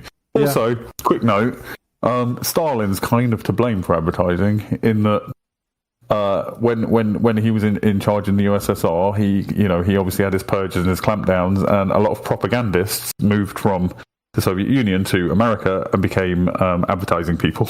Well, and that's kind of what led to the modernization, the revolution. They took what they learned in Soviet propaganda and applied that to capitalism, basically. And that's when like the emotions and the talking to you as a person, as a friend, appealing to your ideas of what you think you should be, rather than just saying this is a good iron. That's when that all started. Do you know, actually, I was thinking about the other day, because you look at a lot of Soviet era propaganda, and there's a lot of manliness, isn't there? We are the men. We have the spanners. We make the airplanes. Although there is some gender, like also very kind of like physically capable women as well, like women working in factories, women in the army and stuff. That too, but no, certainly. But like, there's a lot of like manliness, and then it's like you can see where that's transferred over into the advertising, because if you think about it, right. And this is definitely American-centric. Sometimes we, import a little bit of this. It's like, it is bizarre to me how, and I'm not a manly man, right? Look at me. I'm wearing a fucking cardigan. I've got my hair up in a fucking bun, right? Like, I'm not. Well, you may be snot. I've got a flowery shirt on. Like, trust me, right? I'm almost trying not to be, but the thing is, it's like, how insane is it that like your choice of fucking beer like determines a level of masculinity. You drive a pickup truck, and so it makes you hear people say, "Oh, that's a hairdresser's car," it's to demasculate. Who fucking cares? It's insane. Like everybody opt out. Bring up gender now. Bring up the application. Just opt out of gender. Yeah, I think honestly, I reckon that like in 100 or so years' time, like gender will be a faded concept, and we'll just a thing that we laugh at, like caste. Yeah. Although some places still have caste, but like but yeah, like at least like in terms of the identity, it's like like colors and like I mean the thing is as well, it's like it's the inane shit, like it's like the type of car that you drive, or on the more damaging end, like being empathic. Showing that you care for somebody. Oh my god! Do you remember? What a girl! Seatbelts. Yeah. Don't be a fucking girl. Where like there was I know it's not so much the case now, but I think that's an example of how fucking dumb it is. Is that like now I'm going to die like a man, I'm going to fly over. It's like I might needlessly endanger your life like a man. Yeah, like it hooks together, and it fundamentally comes back to capacity for violence. Like society needs to keep that capacity for violence in men, so that we can do wars. Yeah, see, this is why I think sports is kind of not great. I know I'm going to get so much fucking pushback from that, but it's like briefly before we go completely off it, the Soviet propaganda that I really like is the ones that just say like read books, reading's good. That's my kind of propaganda. Why couldn't we have made reading manly? Yeah, go to the theatre. Yeah, it's like God. They really done us out of some really good things. I say us, like I don't give a fuck, but that's one of the advantages of being a specky kid at school. Actually, is that no one expects you to be good at sport. It's fine. Well, I see. I had the opposite, because my appearance, more so when I was younger, probably. Like I look like I've got this, I've got the natural scowl, I'm physically, whatever. So people assumed. In fact, I've had so many people in my life who've talked to me, and then have said to me like, I was always scared of you or intimidated to you. I thought you were like, like a, I don't know, like a rough person, like a ruffian. Yeah, I thought you beat me up or something. If I talk to you, I'm like, what are you talking about?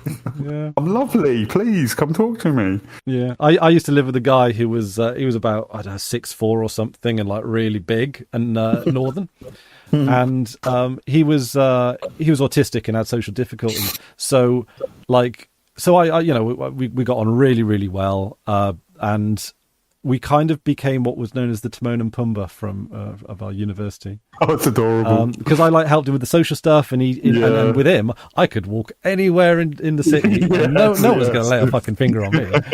So it's like, and he looked so like he'd never been in a fight in his life, I don't think, but like he just looked, he looked the part. Yeah. He's a strong man now. That's so cool. He probably could fight, but he's not. He doesn't want to. He's not a fighter. Yeah. It's just like, I don't know I don't know, because like I have definitely had my head kicked in at times where like I couldn't even bring up my fist to defend myself. I know how to fight in theory, because I believe it or not, I've actually won. That's the nerdiest thing you've ever said. Believe it, yeah. Well, I mean, in theory, like, because I did a lot of karate at school, did some martial arts tournaments and stuff like that, and I won one final against a farmer. Well, the difference in an actual fight is just you've got to be angry. You've got to want to hurt the person, and I can't imagine you in virtually any situation wanting to physically hurt another human being. No, that's the thing. I couldn't, and it's really got me not in trouble. Like, I don't go looking for fights and then whatever. But yeah, no, I don't have. And also, just to be fair, actually, I'm bigging myself up a little bit, but I have very long arms and legs, which just gives you an advantage. It just gives you an unfair advantage. It's just a biological advantage. So I wasn't exceptionally good. I was mediocre with long arms and long legs, but it was fun. I enjoyed it. But I never thought of it as fighting. It's a sport. Like absolutely, yeah. I was going back to that point about sport being a bit like like. The best things that we've done as a society are not from competition, but from working together, right? And you look at all these big, like, the sci-fi stories about, a lot of them are like people coming together and working. Like, I know that a lot of the time stories have like, there's this big enemy of the unknown, so all human beings have to put aside their differences, come together and build, which in and of itself is kind of like otherizing, because you're whatever. But like, like the internet, that was, I mean, okay, I guess history of networks is like has a link to the military and war and stuff like that. But like the World Wide Web, that's like more of a academic pursuit, really, with Tim Berners-Lee and everything. And the best even the internet, the role of DARPA and ARPA is overstated. There was two internets at the time, and they got connected up. One of them was British and wasn't a military thing, and one was DARPANET, which very quickly became an academic thing anyway. Like it was DARPA that had the idea of a network that's could survive a nuclear attack or whatever. But it was universities connecting together that made it a reality. Really. Yeah. So we this is going back to we had a conversation, didn't we, a few weeks ago, just talking about cooperation and competition and violence and their roles, and we broadly agreed. But then you said like, and sport is bad, and I was kind of sport's kind of okay because it's cornered off and it's an outlet for these impulses that we have. We're violent beings and we need this outlet. But you turn me around on it as just being sort of a celebration of competition when what we really need is celebrations of cooperation. It's like the Olympics sells itself as this coming together of nations, despite political undertones. That works on me. The idea of nations coming together in peace and just having fun together. I like that as an idea, but it's not. It's like this last Olympics, it was China versus America. And I felt like that's not really unity. It's seeing who can kick each other's ass in a admittedly more friendly way than others. But at the end of the day, like, couldn't we just have all the nations come together and like build a Lego model? That would be pretty cool. I think there's because we do. It's certainly we find competition. Like you and I, we play Left 4 Dead, right? And we're not competing against each other. But when that scoreboard comes up, you've killed this many zombies, I've killed that many. It feels good when you've done well, Yeah. So so in small ways, like we're not like completely anti-competition as blanket, No. but there is a difference. There's a very stark difference between that and the way the athletes would sort of talk about it at the Olympics, and it's beating, it's doing over, it's destroying, another person. I'm rambling. I'm falling into. No, but you're right. I think the difference with us and Left 4 Dead is that I know we know you're a better player than I am, right? You've put more hours in, not just to Left 4 Dead, but like video games probably as a whole, like and all that kind of stuff. So it just wouldn't make sense for me to be a better player than you anyway. But like you and Hamish, like me and Danny are sort of vying with each other, and you and Hamish are kind of vying with each other. But like, yeah, and Hamish will be happy when he's like, "Oh, I didn't come last." I didn't come last. Like, I would still say that Hamish is better than me, but the thing is like in many ways, yeah. If I don't come last, like in many ways, I'm competing with myself. I think that's probably the difference. Yeah, I did well, and especially I did well for the team. Like I wasn't holding us back. I pulled my weight, kind of thing. Yeah, totally. So, that's sort of pretty much it. I forgot what point we were originally on. I've got more notes if you want to move on to the next thing. Yeah, no, go for it. Yeah. This has been on there for a while. Clip. Sorry? You got a bulldog clip? Yeah. I love a bulldog clip. I've got a box of them. Bulldog clip. They're wonderful. I don't know why. I've always loved them since I was a kid. They are so useful. Fascinating. You can clip these onto a back of your desk and you can tidy your wires with them. Yeah. Look at, like, they're coming all... Look at that. That's tiny one. It's adorable. Yeah. And yes, I've got a whole bunch of them. All... Sorry? No, it's just no. Oh, yeah. It's a weak track. But yeah, I've got even some of these wires back here. They're all sort of lined up. Bulldog clips, fantastic. Yeah, so yeah, basically this is all... Freebooters review of bulldog clips, 10 out of 10. 10 out of 10. I mean, this is just like a bunch of paper. And I made a notepad out of it. And also, so I used to make sketchbooks when I was in art school like that. Yeah, they just look cool, and you can hang them up. Oh yeah, you can hang them up as well. Also, what I do if I want to hang, sometimes like I've got a few photos up or like wooden prints on board. I'll just like stick a little bulldog clip on and then just hang it onto a little tack on the wall.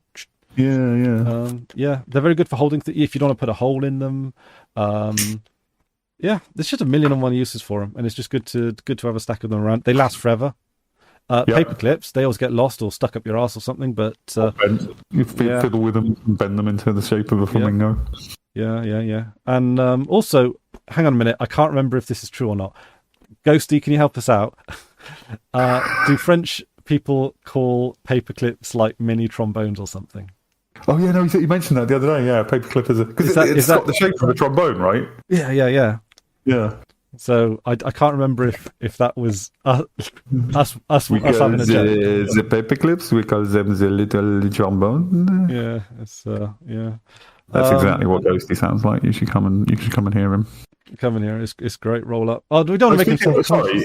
I know we're going to your notes, but both Ghosty and Wing have mentioned this woman called Cadence, who is very cool. Mm-hmm. And her website. Did you visit it? Yeah. Did you mouse over all the links, and they've all got like different effects and shit? Yeah. Did you look at the Game Boy camera photos? They're fucking cool. I love a Game Boy camera. Seen the Game Boy. Is it actually Game Boy camera phones? Yep. Have a quick look at that. So cadence.net. But yeah, Cadence, and there's an article on their website about all the ways Discord is shit, and they're all 100% correct. Like they're bang on. But I really want to get this person into Discord with us to hang out with us. It's Cadence.mo. I think Ghosty said they watched this. So Cadence, if you're listening, come join us. Do we? I think we follow. Do we follow each other on? I'm pretty sure we follow each other on Mastodon. No, I don't think they have a Feddy thing. I was looking for a Feddy link. I don't think they have a Feddy thing, which is surprising, right? That is surprising. No Feddy link. But you seem cool. We want more cool people. Awesome, yeah. Oh, the God Gemini. Yeah, I saw that. Yeah. They like email. Yeah. But yeah, both Ghosty and Wing were talking you up. Mm-hmm.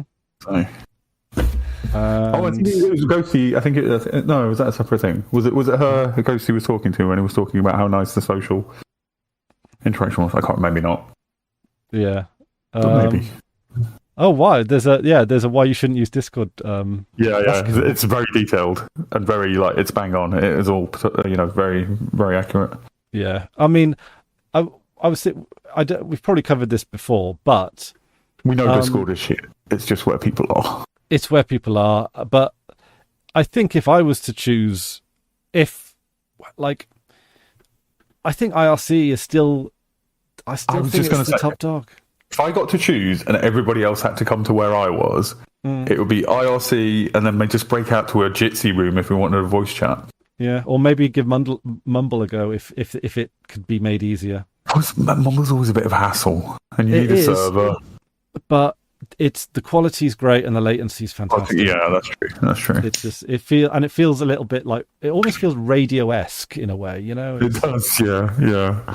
But But the idea, IRC is great. Like, I think that federated chats aren't worth the hassle or the security. No, I don't think so either. Yeah. Just sign up on two different IRC, servers. it's plain text. It's a simple protocol.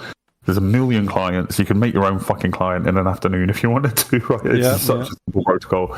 Yeah, and most of the time we want text. I don't particularly you can drag an image into Discord and that's nice.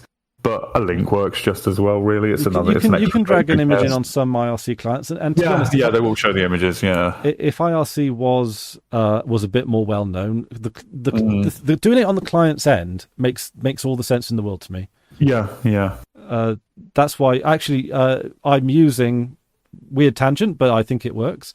I'm using a different front end for Mastodon, not to poo-poo the current Mastodon layout, but I'm looking around for something that's just a bit lighter, just trying to slim down my system resources a little bit, and I was looking for a multi-column layout that was just a little bit lighter than Mastodon, and it's called fanp.social. So it's a web front end. You log in like you do with all the other front ends.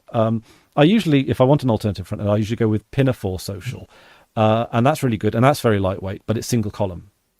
So this is Panpy. It's very, very customizable. It does most of the same stuff that that Mastodon does in the multi-column format. Lots of customizing. It doesn't do. It's just a bit lighter. And it customizes, and there is one thing about it that is kind of interesting, which is if you click on a person's profile, there's a little chart at the bottom that says that it's like a bar, and it has three colors of it to determine the percentage of original posts they make, the percentage of replies they make, and the percentage of boosts they make. That's cool. So, and that's in the past 6 days. I did say when you mentioned FanP, I did say I'd give it a try so we could talk about it, and I completely forgot, but I will give it a try after this. I've actually, since going back to Mass, because I had my own instance for a while, and that was running... GoToSocial? No. The fork of Pleroma. Anyway, a fork of Pleroma. Can't remember. A coma.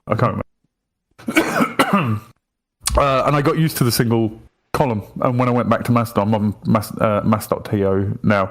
I'm sticking with the single column. I've come round to the single column, and also the single column one doesn't crash every fucking half hour, which is nice. Does your multi-column crash? Oh yeah, no, because I like to have. Because I leave a browser window open. Mm-hmm. And I don't keep tabs open. When I'm done with a tab, I close it. I'm not, people always talk about I've got 50 tabs. I never have more than 3 tabs open. I close ones I'm not looking at. But I always have a final tab to, come to rest on. And I wanted that to be Mastodon, but yeah, it would just hang in my browser every half an hour. So I couldn't use it like that, but single column's fine. Also, this is meta, but where did I put that video before? Because I thought it was this chat. But it's not. It was this chat. What I think I did is I closed the chat and opened it, and it that gets rid of me. Okay, that's all right then. Okay, I was very confused. I'll do a check. I'll do some research now. Also, yes, it's cadence.mo. Sorry, not cadence.net. Yeah, cadence.mo. For anybody who's just listening in words. How do I get rid of the chat? Is it something like I can close it there? Yeah, and then if I open it up again, oh no! Wait a minute. So where the fuck did that video go? I swear it was in that. Did you? Not did I put it in? Oh, I did. I put them both in the voice chat on the. Fuck me. I hate that Discord added chats, text chats, 2 voice chats. It bugs the shit out of me. But I put it in the normal one, not the secret recording one. Right, gotcha. Yeah, so it's a video. I'll put them in here so people can see them.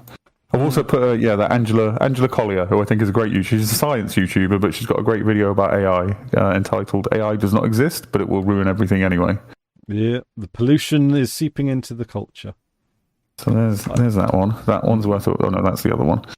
Oh, it's Pogsy. Yeah, he's the dude I was talking about in a previous video when I was trying to describe that video. That video is very funny. You should watch that. And that video is very informative. You should watch it. She's good. Angela Collier. She's great. Awesome. And actually, since we're talking about other clients, we've been playing a little bit around with Viskdesk. Hang on, what's it called? Vesktop. It's a really hard name to remember. Well, the thing is as well is that you think it would be Vescord.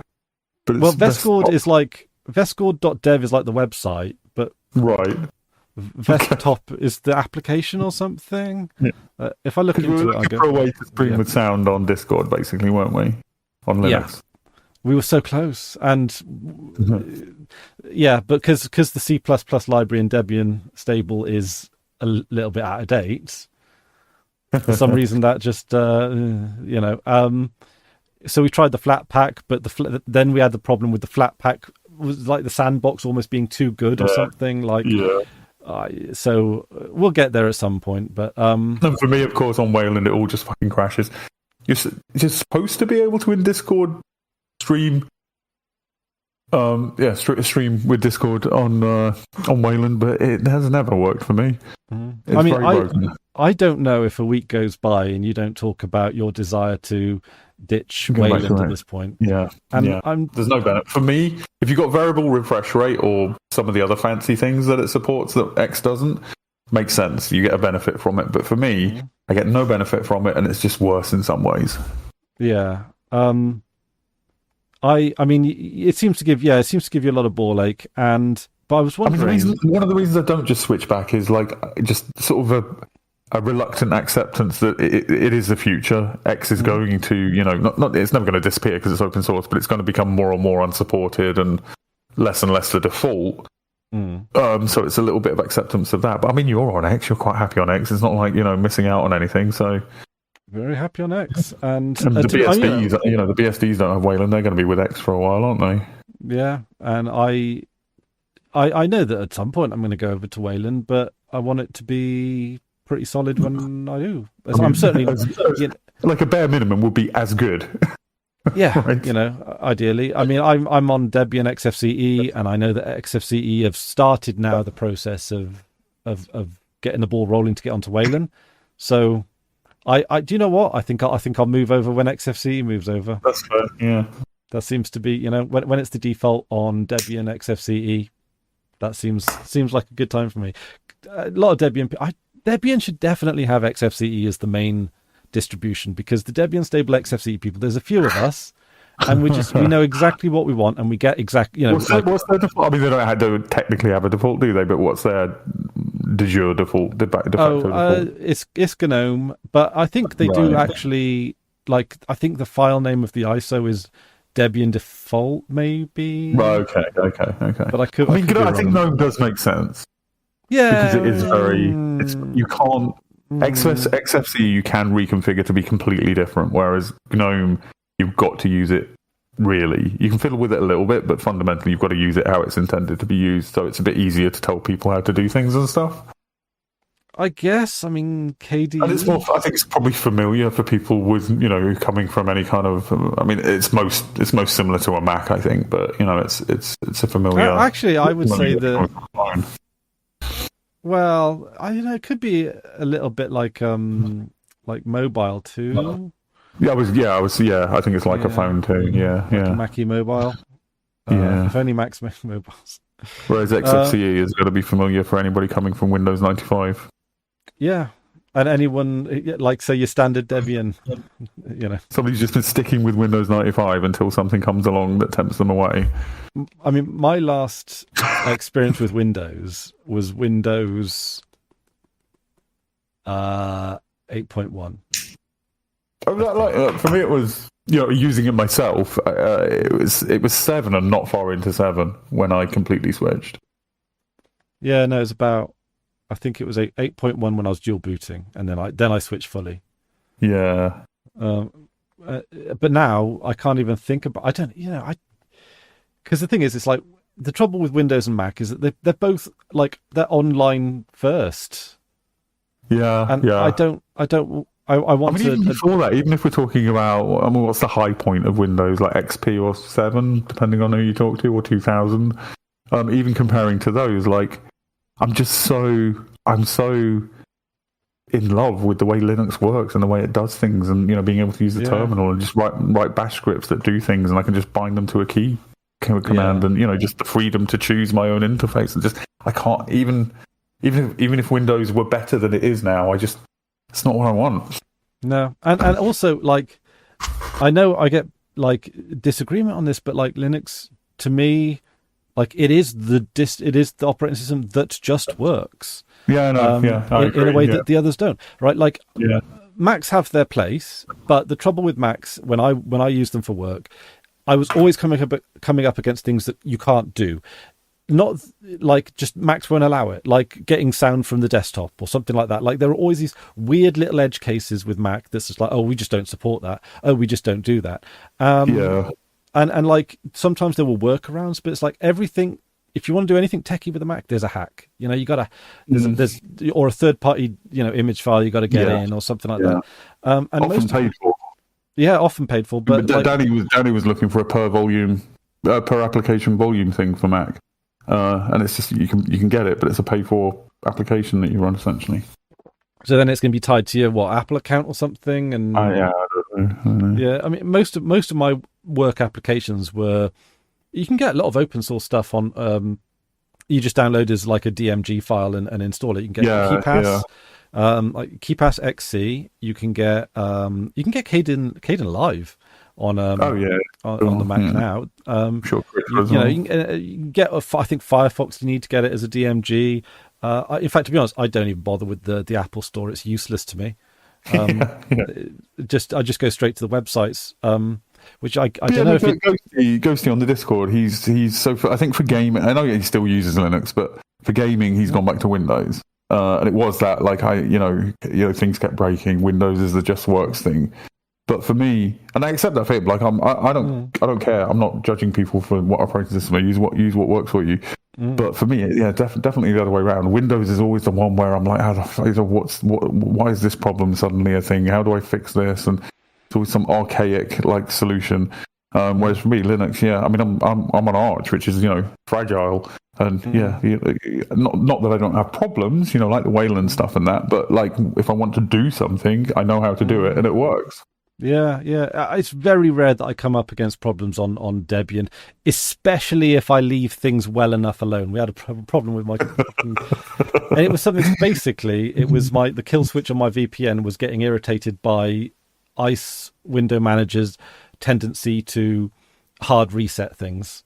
When you kill switch on the VPN, it doesn't seem like it's all the time or something, but I don't know what circumstances, but the kill switch on the VPN would make etc.resolve.conf, which is what tells your operating system what DNS service to use.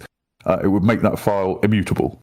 So network manager presumably, but the problem was when you were on the VPN, which is the bit that confuses me. But presumably that means that network manager can't overwrite it. And anyway, it was I was going to say I think being on Arch sort of trains you to know where the problem is. Like I think the role of Arch as an educational experience can be overstated.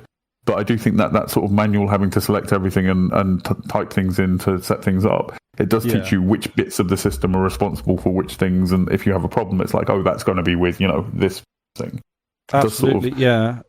And because things go wrong so rarely in Debian, I'm a bit of a fish out of water when it does. Yeah, I mean, you forget, don't you? Like, if you don't have a problem with something for ages, you forget what it is that and also in a lot of cases, it's like, because also things change. Like, I'm still used to some things pre-System D. I don't have much of an opposition to. I don't have any opposition to System D like others in the community do, but there's System D things that have literally made things easier, but I have to relearn it, which is fine because it's usually a case of like, if you point me in the direction of the right file, then it's a bit easy. It's a bit easier. And I don't have, perhaps maybe the historical knowledge of Linux where I know where to expect a file to be. Like, I know roughly, but like, I don't have the encyclopedic knowledge of, it's a network file that does the DNS. I was going to say, actually, with regard to, because I was talking about the graphical installers, and then Arch comes along and goes back to a text-based installer. But I think the difference there is, okay, so back in the day, in 1999, when I was installing Debian, you have to choose your network card, and back then it was a network card, and you don't know what brand your network card is or what chip it has, but you had to choose, your chipset of your network card, and you had to came a point in the installation. It was like, okay, now type the mode lines for your monitor, which is essentially like horizontal, like resolution, horizontal refresh, vertical refresh. And if you get those wrong, it could destroy your monitor physically. It could break it. And that was the problem with the old text-based installers, is it was complicated questions that you didn't know what they were for, and they could destroy your system, and all that. Whereas Linux has got to a point of maturity where the text-based installer now it's not like that. It's not that experience. It's just making choices with text instead of making choices by clicking on them, really. Yeah. To me, I like the live distributions because it gives you a quick glimpse as whether or not you can expect your computer to run it. It does, but it never runs as, because it's running off the stick, and it's never the same as running it on the actual hardware anyway. No, but if it picks up your graphics card, if it picks up your wireless, that's fair. You can always do a bit of a dry run before committing, as it were. Nowadays, like, I'll buy hardware that I know works on Linux anyway, because which wouldn't that approach wouldn't work with Arch, because in Arch you want to install only the drivers for the stuff that you want. I mean, a lot of them are in the kernel anyway, but you want your Arch distro set up to only support the things that you have and do. Like, for example, I don't, if I stick a USB drive in, I don't want it to auto mount. I want to mount it myself as and when I want to, access the files on it. So I like that it doesn't do anything by default, and because I haven't put anything on, it doesn't do anything. That's what I personally want. And that's the default on Debian XFCE as well. Is it really? That's good. Yeah. Because I imagine the people that, maintain that probably feel the same, I mean, half the time when I plug a USB device in, it's because I want to format it for using it with something else. Yeah. And when it mounts, I've got to fucking unmount it before I can go and format it.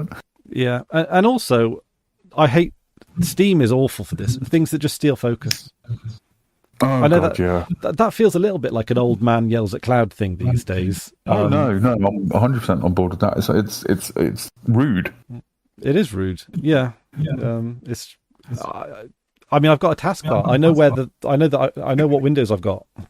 You don't. Well, Steam does it by default. Steam grabs it, and it's not because I can be tired. I launch Steam, and Steam takes a fucking age to launch. Yeah. And I'm typing away in something else, and then it grabs focus, and suddenly I'm not typing anymore. It's really fucking irritating. Yeah, that's quite audacious. Like, if it was like, a file manager or a text editor or something just flips up, that's one thing.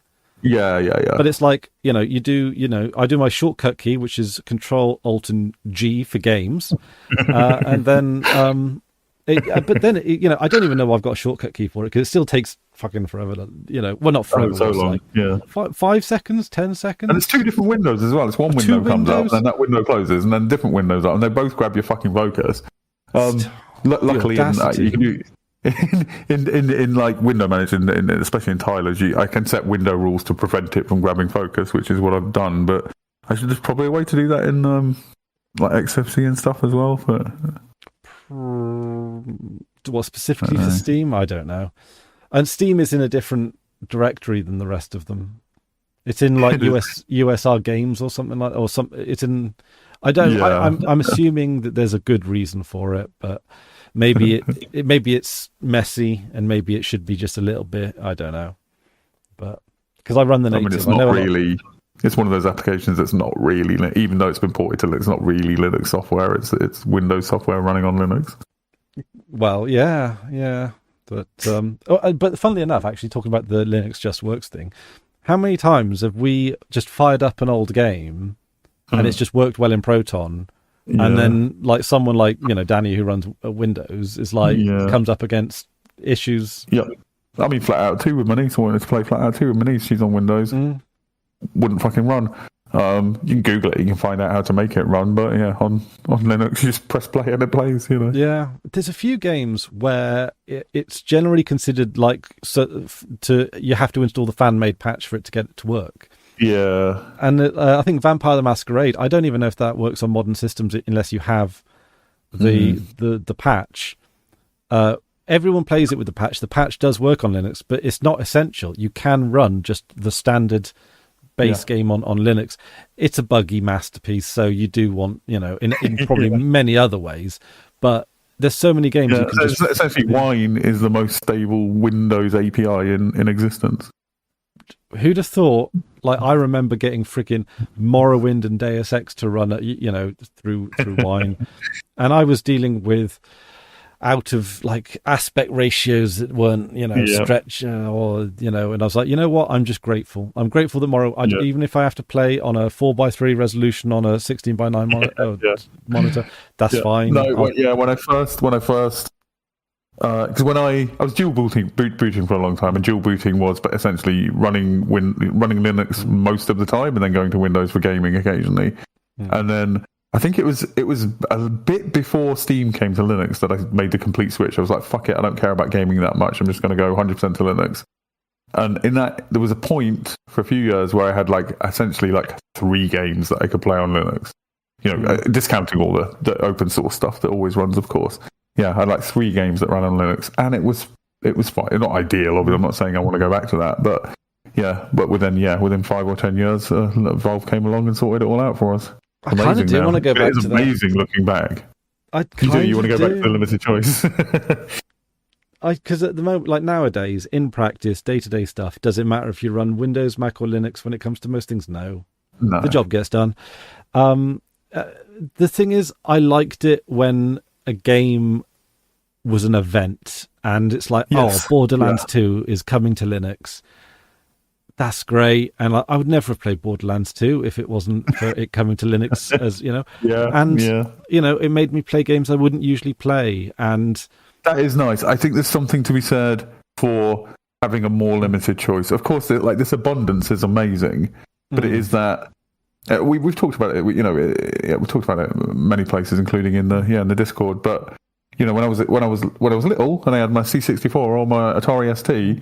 And I got maybe 2 or 3 games a year, and you milked. Firstly, you chose them very carefully, and secondly, you milked every drop of. Even if you bounced off it at the start, you were going to persist with that game and milk every drop of fun you could get out of it.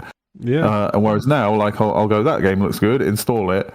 It doesn't immediately grab me. I just I'll uninstall it. And there were back in the days of computer magazines, when on the rare occasion I'd have to get a train, I would look in the magazine, in the WH Smith or whatever, pick out a magazine to, this is before phones and all that. Yeah. And I'd usually get a Linux magazine, and they would have a 2-page spread on a game just talking about it. It was a review, but they were just talking about the game in the same way that we might on Freebooters, but in a little bit more of a formal sort of, and they'd have screenshots, and it would look so much fun. I can't imagine that being a thing now. In the same way, I don't know. It just feels like it felt like it was something very shared amongst us. Yes, it was an event, like you said. Yeah. Whereas now, I scroll through. Sometimes I fancy a new game, and I scroll through Steam. It's like that. It all looks boring. Not interested in that. Not interested in another roguelike. How interesting, Whereas, when they were doled out a couple of months, it was like, oh, wouldn't have otherwise been interested in that in a million years, but let's give it a go.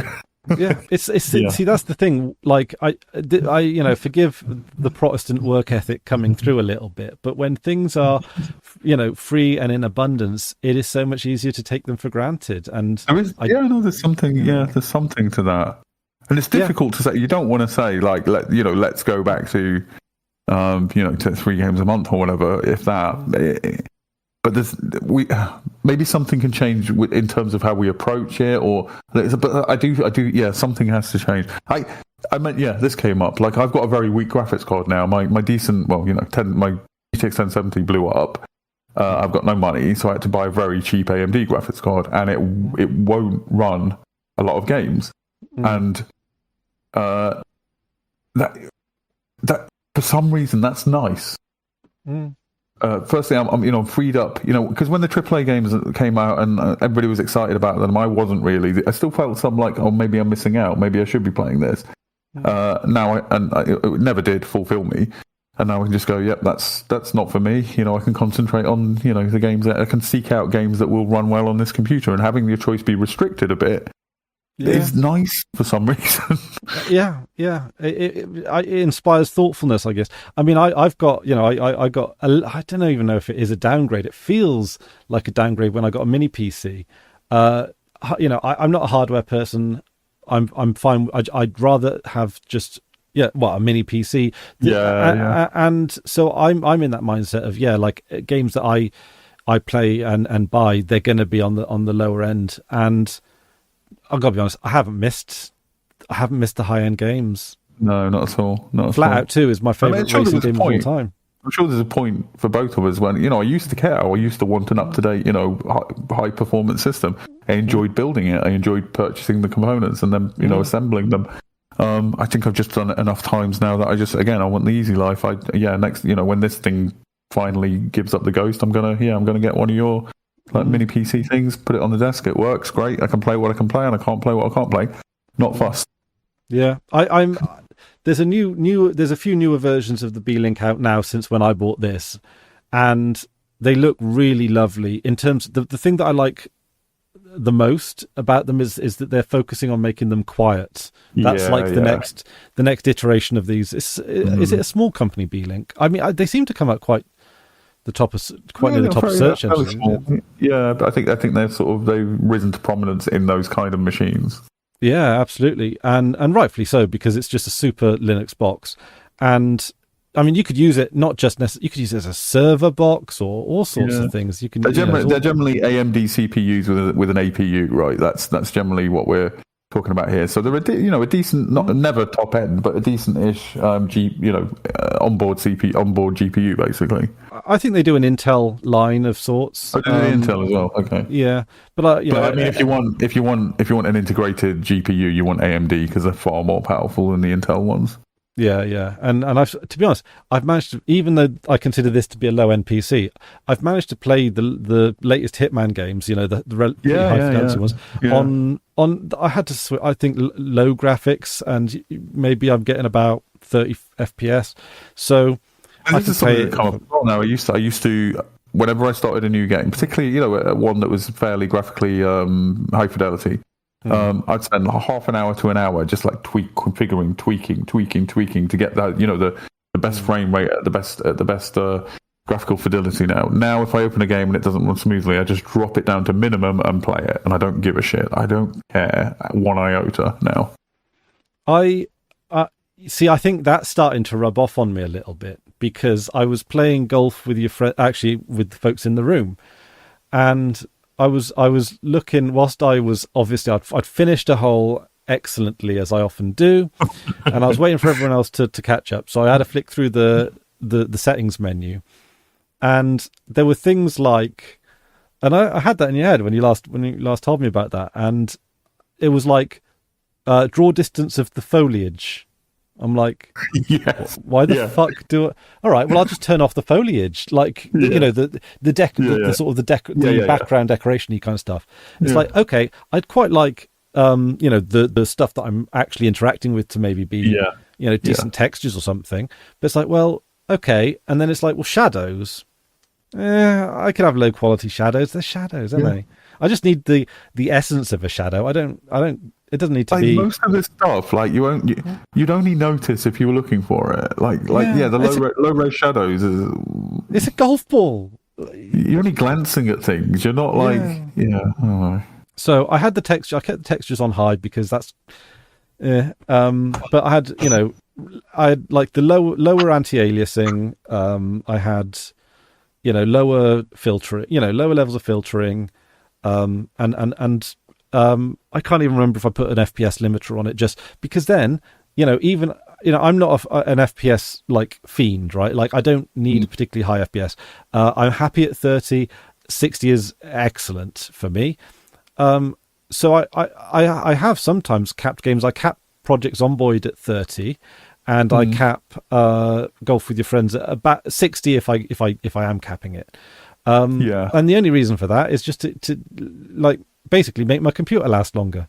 So I'm not whirring it into the ground. Cooler, use a little bit less energy. Yeah, basically, because it doesn't matter to me. Okay, no, I think there's a big distinction between like Golf with Your Friends. It's an action game. It's things moving quickly, and you're looking around a lot, so you want smoothness there.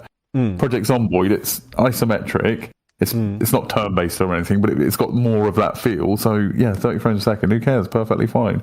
If I'm playing a turn based tactics game, which is most of what I play now. It could be running at 10 frames a second and I wouldn't notice any difference. It's like, who cares? And also the thing is with Project Zomboid in particular is that there's a bit of a community tradition, I suppose, of turning the blood off because it just adds unnecessary weight to the game. It's one of those things that you don't get that much out of, and you benefit so much by turning it off. Yep. So it's. I did have a proposition for making things feel special again. Mm-hmm. How about if we take everybody in the world and we randomly assign them a number between 1 and 15, and then when a game is released, it is randomly assigned a number between 1 and 15, and you can only play games that match with your number. Yeah, let's do it. All right. Now we were talking in the Discord chat about citizen numbers.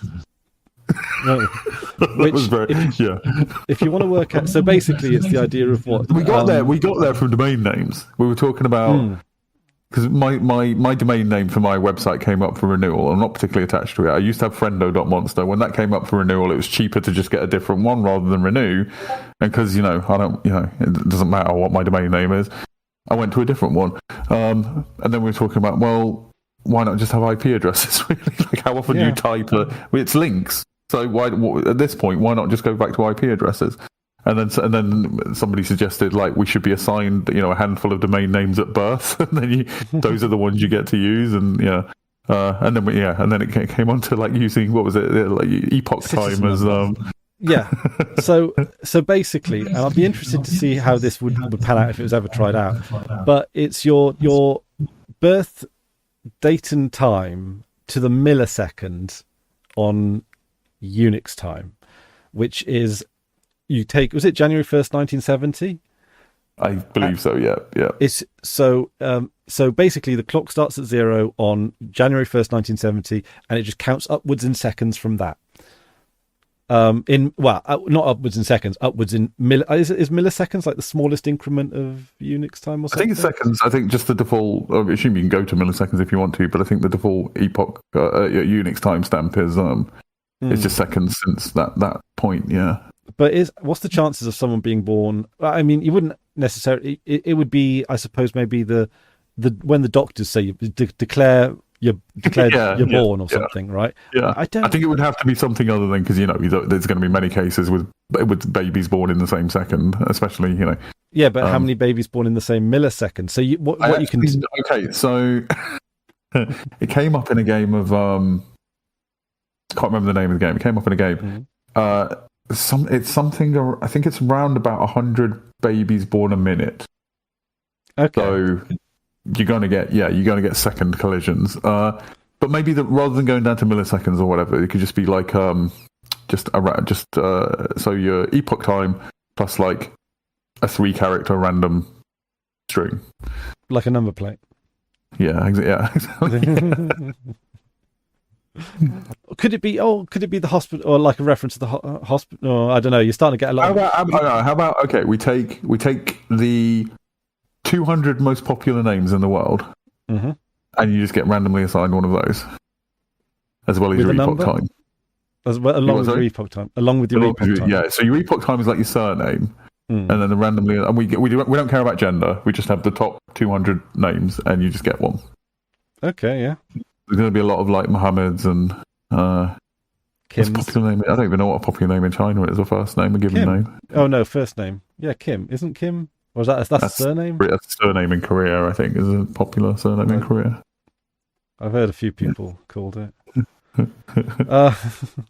But yeah. You take. I don't know. Yeah, or favorite animal. I wonder how many Kim Kims there are. What about your zodiac? Pick a random zodiac, or you could be assigned alpha male at birth or beta male at birth, or those other. You get assigned a gender randomly. Someone said on, I think it's on Mastodon, that it's like the alpha male thing or the beta male thing. That's just zodiac for men. Well, you've heard the thing. I don't know how accurate this is. One of those things I read on social media, but the whole idea of alpha males arose from, I think, studying wolves in captivity. But what we realised more recently is wolves in captivity don't behave like wolves in the wild. So the whole alpha male idea is a bit wobbly to begin with, even when talking about Yeah, well, it's like people in prison don't act like people outside of prison. Well, yeah, absolutely, yeah. It's but do you want to move on to our game of the tier list? Oh my god! If there's someone in the chat that's like, when do they get to it? 2 hours in. You've got to wait. It's worth waiting for. It's worth waiting for. It might not be worth waiting for, but it's not worth waiting for. The best bit. We've peaked. We've already peaked. Also, anybody who's watching this, roll a d20. If you don't have one physically, I'm sure you can find one online. If you don't get a number 3, you can't watch the tier list. Okay, yeah. D20. Oh, and if you roll it, what happens if they get a D1? If they get a 20 or a 1, a critical fail. If you get a 1, they have to unsubscribe. Okay, and never watch us again. If they get a 20, then if they get a 20, they have to set up a Patreon and donate to it. But for them, not for us. They have to make their own Patreon and donate to themselves. Make their own Patreon and donate to it. Yeah. So they're just giving Patreon money. This episode sponsored by Patreon. We're sponsored by video.thepolarbear.co.uk. Have you ever used YouTube and thought it was terrible? Well, we've got the product for you. No, we've got the product for us, and we want. If you got money to spare and you want to support the stuff that we do, then Hamish is the guy to he's got a Ko-Fi. And he basically runs the servers that our videos run on, and he's a solid guy. He makes content himself, and so if you want to basically support us, you're supporting us by supporting him. Yeah, which is so do that. And also, do be aware you're supporting his filthy retro computer habit as well. Yeah, but it's only filthy in terms of the physical dirt, and he's cleaning them out. So. The thing is about Hamish, right? And I said this to his face, right? Is that a lot of the stuff that he's into would just do so well on TikTok. He hates the corporate. No, I agree. Yeah, and I think not to be superficial, but the Scottish accent and his physical demeanor, I think he'd do fucking great on TikTok. Yeah, like the softly spoken voice. Yeah. And also the I'm a grumpy old man kind of thing. Combined with him actually being lovely most of the time, beautiful. Yeah. And because the cleaning of the knobs and the the inside. Yeah, it's just be like. All right, so we've got the tier list up. What do we want to start with? You can see the logos. You probably need a. Oh yeah, I need you to stream at me.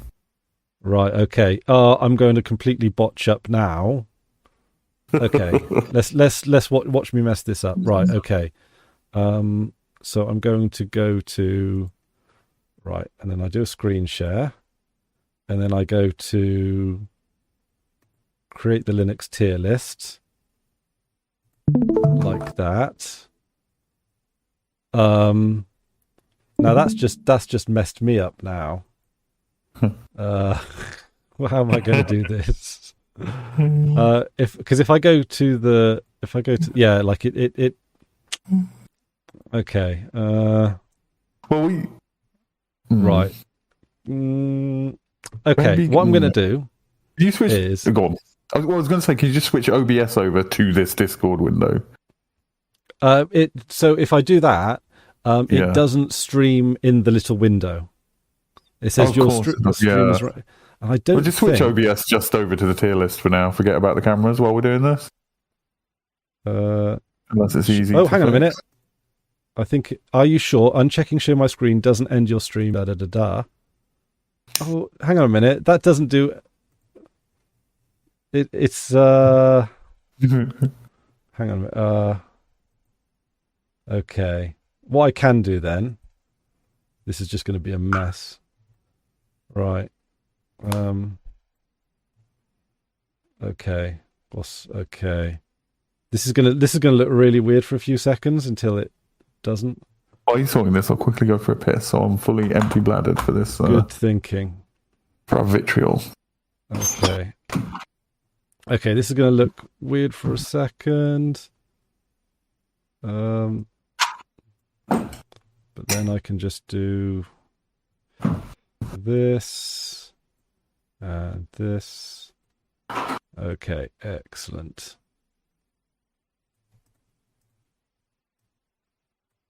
Okay. Just making a cup of tea as well. Oh. Almost had it. Okay, there we go.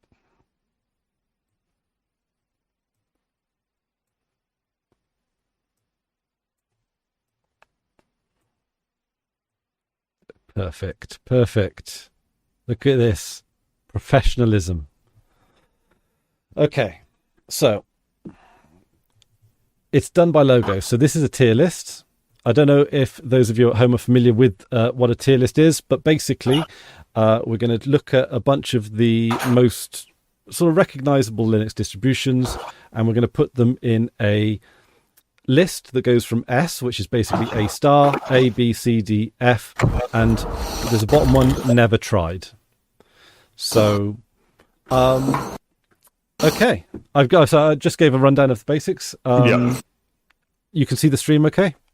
Yeah, beautiful. Excellent. You got your cup of tea? Kettle's boiling, almost there. Okay, all right. Shall we start with the easy one that we talked about earlier, Arch Linux? Now, is this an S?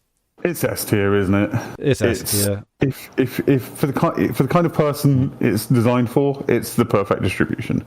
Yeah. You want cutting edge rolling release. You want everything under your own control. You want to choose what you want to use and what you don't want to use. It's unbeatable. Well, almost unbeatable. We'll get almost to that. Unbeatable.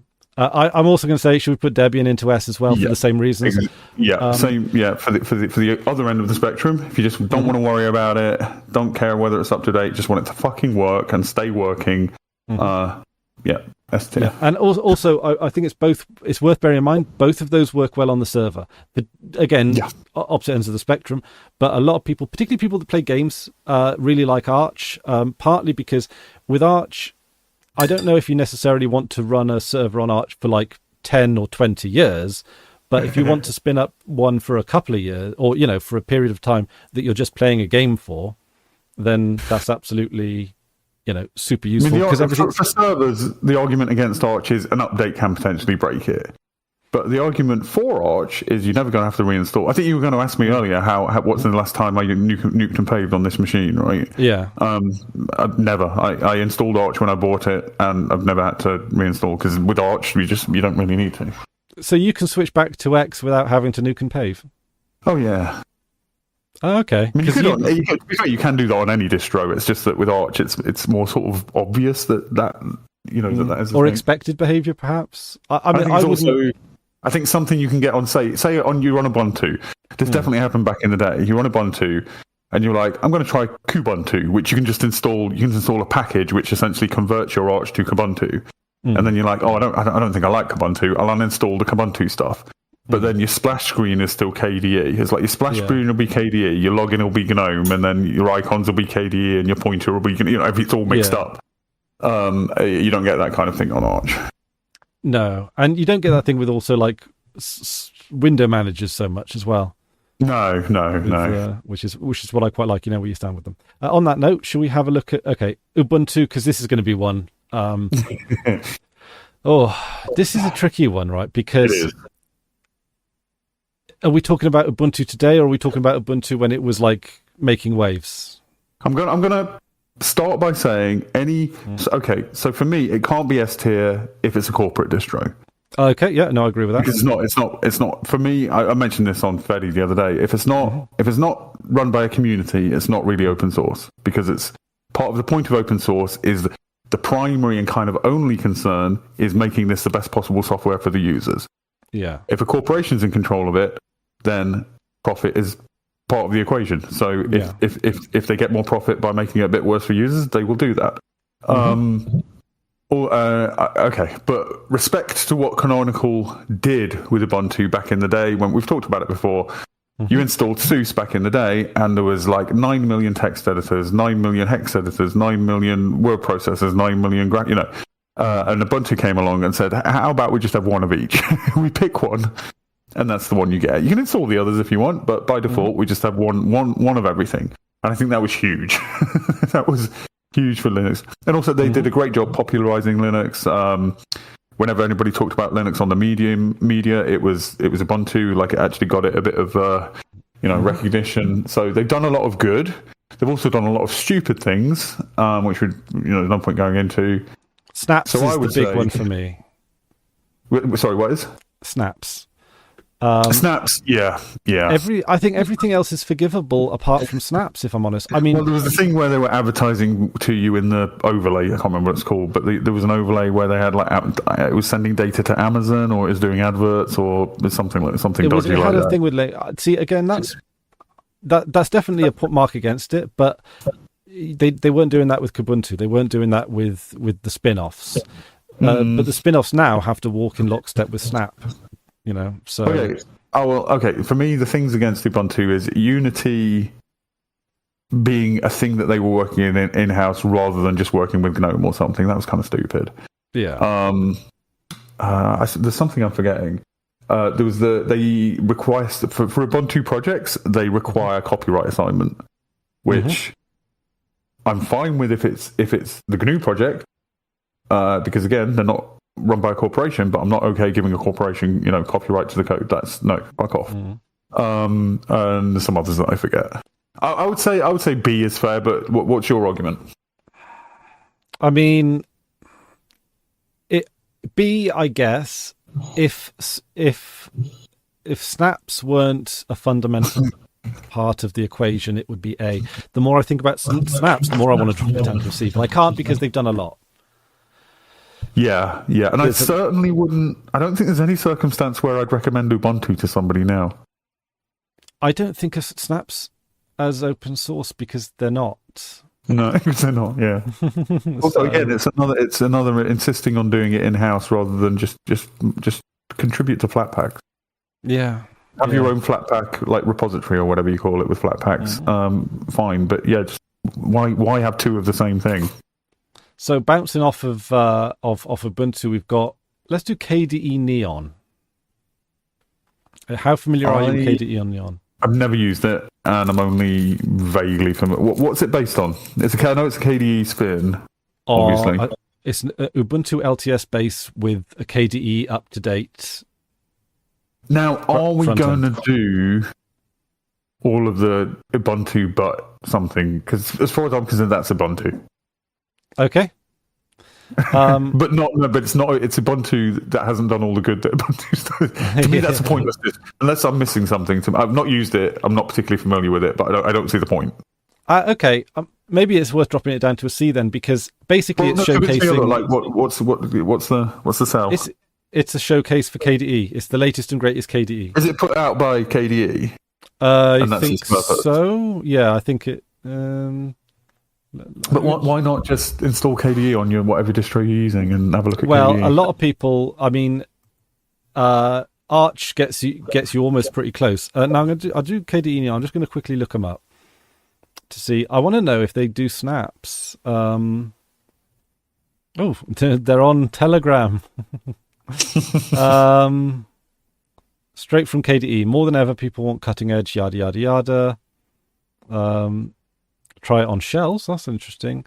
It's maintained by KDE Webmasters. Okay, yeah. So it looks like it's an official KDE. So it looks like almost like it's a showcase distribution. So a concept distribution almost. I would want to drop that down, and that seems like a very neat. If we're talking about distros for people to actually use, it's a different kettle of fish, really, isn't it? Yeah. It's like having what's the distro that's just I can't even remember that software for Gparted. There's a distro that's just like you put it in, it's Gparted. Yeah, it's akin to that, really. It's not really a distro. Yeah, that makes sense. Okay. So what about Linux Mint now? Go on. Okay, so Linux Mint now they have two so their main version is based on Ubuntu. However, they've taken a stand against snaps. Mm-hmm. They have created Cinnamon Desktop, which is a fine enough desktop, but they have made efforts to make it so that so that it's not just a Linux Mint affair. That you can get Cinnamon that runs on Debian. Yeah. You can get. I believe that one of the Ubuntu community are bringing out an Ubuntu Cinnamon that might be officially blessed at this point. Not 100% certain on that, but I hear people talking about it. So Mint have made some contributions. They've also done a lot of duplicating works, like their text editors and all this kind of stuff are forked from like GNOME 2 text editors or something, and it's just like another text editor for, it would have been forks rather than starting from scratch. Yeah, but as Ubuntu itself would do. Yeah, I feel that though that they could have supported. I know they thought about this. I know these were considerations and stuff, and there's probably a whole bunch of context that I'm missing. So, but also, see, Mint have this great out of the box. Okay, my parents both use Mint. I even have got to the stage where I taught them how to install it, download it, burn it to USB, all that themselves. They're relatively adept. I don't want to say parents thinking that they're old biddies or anything. They're perfectly capable, intelligent people. They're just not hugely computer people. They've got an eye for it, but that's they installed a fucking printer on it the other day without any. I didn't even know. They didn't even fucking tell me, which is, as far as I'm concerned, fucking magic. So, have we finally cracked? So the way I see Linux Mint is it's Ubuntu done right. It's kind of almost a Debian in that, like, it just works. It's not going to fuck around with you. It's if you want that aspect of Debian, but you want it a bit more up to date and a bit more, consumery, then it's that. It's run by a community. It's not owned by a corporation. Yeah, it's Ubuntu done right. For me, Cinnamon is the only mark against it. Not being a fan of Cinnamon myself, and also don't just work with GNOME. Don't fork it. It works with Mate, and is there still an XFCE version? So it's not. I don't know. I used Linux Mint for a while, for maybe like 18 months back in the day, a long time ago. So yeah, given all that, I would say, and the people who use Mint, they fucking love it. Yeah. And it does seem to be a straightforward, it just works kind of distro. I'd say S tier. I'm biased because Linux Mint was the one that tipped me over to Linux being primary and Windows being secondary. The reason for it was that they actually had some guts and included the codecs as part of, MP3. That was the main differentiating thing back in the day, wasn't it? They seemed stuff as well, but the big differentiator was it was Ubuntu with codecs and widescreen support. It had widescreen support before Ubuntu. Back in the days, you had to fiddle with this old file called x.org, which, oh my god, I always fucked it up. So the fact that Linux Mint worked because I didn't, again, for the people that it's for, it's perfect. The Linux Mint community absolutely love it, which I suppose is more than can be said for the Manjaro, which has had divided opinions because it takes the stance, but I think now they even include some they don't really care about non-free software at any level of their distribution. I think last time I used Manjaro, Steam came pre-installed, which is an interesting choice, but fine, okay. But it also has options for, I think, like non-free things like Office suites and stuff like that. And it's like, do we still need, like, if you're not in a corporate environment, do you still need anything other than, LibreOffice fine? Like, sure, it doesn't have every single bell and whistle under the sun, but if you just want to make a document or a spreadsheet, it's fine, you know? For me, Manjaro is Arch done very, very wrong. You take Arch, you make it kind of rolling, but not with a 2-week thing. But they add layers. So the beauty of Arch is its simplicity. So you take Arch, you add layers of complexity on top. Fair enough in principle, but then those layers of complexity don't actually work. So on Arch, I ran Manjaro for a while. On Arch, if I want to install the NVIDIA graphics drivers, right? I type pacman-s NVIDIA, hit enter a couple more times. It's installed and it works. Manjaro made a tool for installing your graphics card driver, which is fiddly, finicky, confusing, and doesn't work. Like, I would install NVIDIA through the Manjaro tool, and it didn't work. My system would not show me graphics. Yeah, don't know. I can't remember why. It was some stupid reason, but they took something and made it more complicated and more fragile.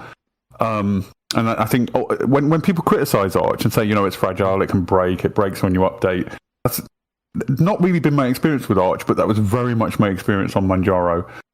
Plus, they had that incident that I can't remember the details of that just demonstrated that they don't really understand technology or security. There was that sort of breach or potential breach or security certificates being co-opted. Yeah, I can't remember the details, so I don't want to thingy. But that was that was a huge faux pas for somebody running a Linux distro. For me, Manjaro is an easy F tier.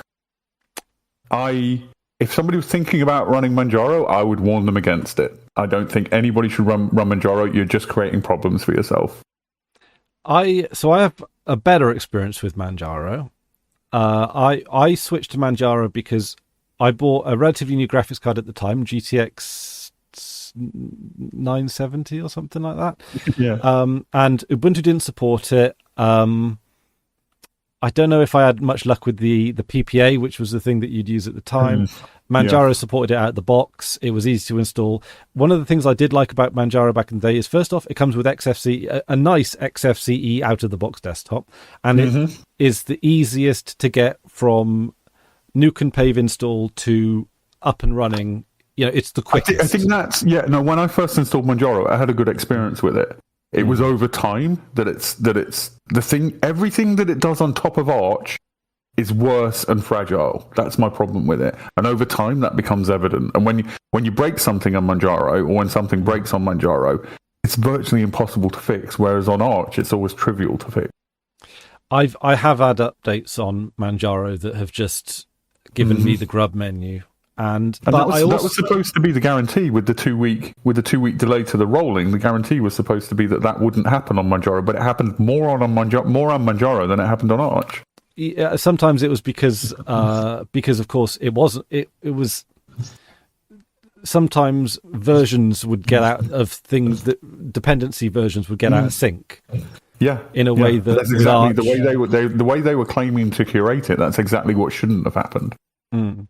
But also what's a bit interesting is that they say that they're doing security updates in real time.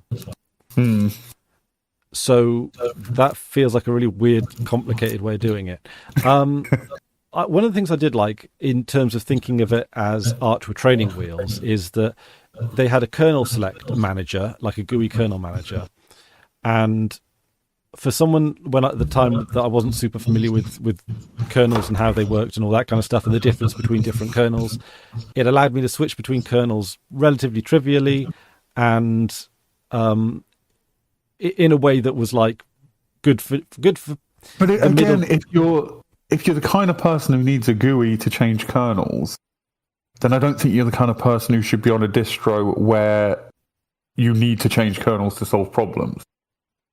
You should be on a more stable distro, I think. That might sound a bit elitist, but I don't mean it in the you're using a GUI, you're an idiot kind of way. But those seem to be like competing desires. Like you'd be much better on Linux Mint at that point, where that is never going to be a problem. Yeah. I don't know if it deserves an F because I think for me it is the worst distro because it does. It's the worst of all worlds. It's the fragility of Arch magnified without the benefits of a Linux Mint or whatever. Okay, I'll put it on there because the thing is, they like with Linux Mint they say, look, we and I think they've held this line for decades at this point because is getting on a bit now in age. They held the line that we prefer open source, but if we hit up against a wall that we can only get through with some proprietary stuff, then we'll do it. Which is essentially where you and I are, right? I think that's where kind of everyone is. Yeah, it's because at the end of the day, Wi-Fi cards without firmware blobs and binary. I mean, that's not to say. I mean, I respect Debian's stance of free software only. Like, I'm not saying they should have non-free stuff in their repos. No, don't. That's great. They do. They have the non-free, but you know what I mean in the default install. But that's a perfectly rational approach. Yeah. So, all right. Let's since we were talking about some things that distros that are based on others, let's go Pop OS then. It started really strong, didn't it? It seemed really good at the start, and now they've gone down the path of we're going to make our. They've gone down the canonical path, and I think it's a function of being owned by a corporation. You always end up wanting to make your own thing, and so it gets marked down immediately for being a corporate distro for me, so it can't go above an A. And I would say, it's. I think, Ubuntu with some, with more recent graphics drivers. They definitely marketed it towards being the Ubuntu for gamers. I think that's a good idea, and I think that's what they had to begin with. But now they're veering off into something else, and that's a shame. They had a really nice implementation of GNOME. Yeah, and now they're on to Cosmic. Yeah. They've got enough. Desktop environments. We're giving Ubuntu a lot of props for historical things that they did. Popularizing Linux, all that kind of stuff, and I don't think it deserves that. So a C makes sense to me, but you should have the last say if you disagree. I want to know if Pop does what their stance on snaps are. That's the deciding thing. Are they taking right? Okay. It seems like they're relatively snaps are an optional extra, not part of the. I think. I don't think. I just did a quick search here. And most of what comes up when I talk about snaps on Pop OS is how to install and manage snaps. So, unless I'm wrong, supports it. It seems like they've taken a little bit of a stance against snaps. But they make Flatpaks easy to bring in, but that makes sense for a distribution of that type. So, I would say a B. I think it's. Do you think it's worth? I think it's worth a B. Yeah, I wouldn't give it a B, but somebody's got to have the final say. I'm happy for you to have the final say. B.5. Oh. Okay, I'll tell you what. I'll give it a B for benefit of the doubt because we're not familiar with the Cosmic desktop environment, but they've done some iterations. In my head, if I'm thinking about the last version of it, I tried with a really nice GNOME implementation. Then I'm going to give it a B. But that's a Yeah. Okay. How familiar are you with MX Linux? MX Linux, I have heard of, and that's about as far as it goes. I'm sure every now and then I Google it and go, oh, it's that one, and then forget which one is it. It's based on Debian, but I forget which one now. Is it maybe Debian testing? But it takes bits from other Linuxes, from older Linuxes. Oh, okay. I have used it in the past for some substantial periods of time. Okay. Well, Wikipedia says MX Linux is a Linux distribution based on a Debian stable and using core Antix components with additional software created or packaged by the MX community. What's Antix? It's like it's an older distribution that is based also, on I think. Memphis. Well, Antix is based on Memphis, so yeah. Okay, I know nothing about this one, so. This is a little bit like Debian with training wheels or Debian with extra bits. Okay. Debian for people that are curious about Debian for people that are curious about Debian but maybe aren't. It comes. It's very good, nice out of the box, but it's a bit weird. Like the default environment is XFCE. They put the panel on the left hand side. Which is kind of interesting. It's probably, for laptops, it actually makes a lot of sense because someone told me that it's much more comfortable ergonomically to move your hand to the left than it is to curl your finger down. I think for me it makes sense on a desktop as well. If I ever have like a taskbar or a dock type thing, I always put it on the left if you can. Interesting. Mine's at the bottom. Well, the reason for having it on a side is that because we spend a lot of time in a web browser, and horizontal pixels are more valuable than vertical pixels are more valuable than horizontal pixels. Like shrinking a browser window like this doesn't lose you anything, whereas shrinking a browser window like this loses you a couple of lines of text. Yeah, I might actually have a think about trying to work it out. Yeah. Yeah. So I think that MX Linux I think it's an A. I like it. It's just nice. Fair dues, yeah. I don't know enough to comment, really. I would say, and again, similar to Mint, I mean, I don't even know why it's not an S because it's not Debian, I guess. Yeah, I don't think unless they improve upon it substantially, I don't think that any of the ones based on something can really, Linux Mint being the exception, like the derivative distros, I don't think can be S tier really, with Linux Mint being a prominent counterexample. Mint has done a lot of Canonical's innovations have been in service of the corporate side of it.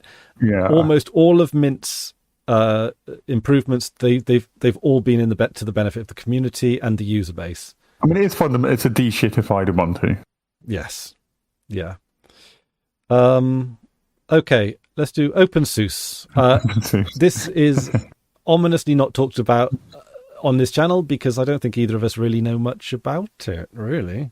It's kind of in that it's a corporate distro like Red Hat, right? It's one of those distros. If you're running a company and you want Linux with support, you're either going to go with OpenSUSE or Red Hat or maybe Ubuntu. I think they offer support now. So it's not a hobbyist distro. It's not the kind of distro you generally run at home on your desktop. There's people who do, of course.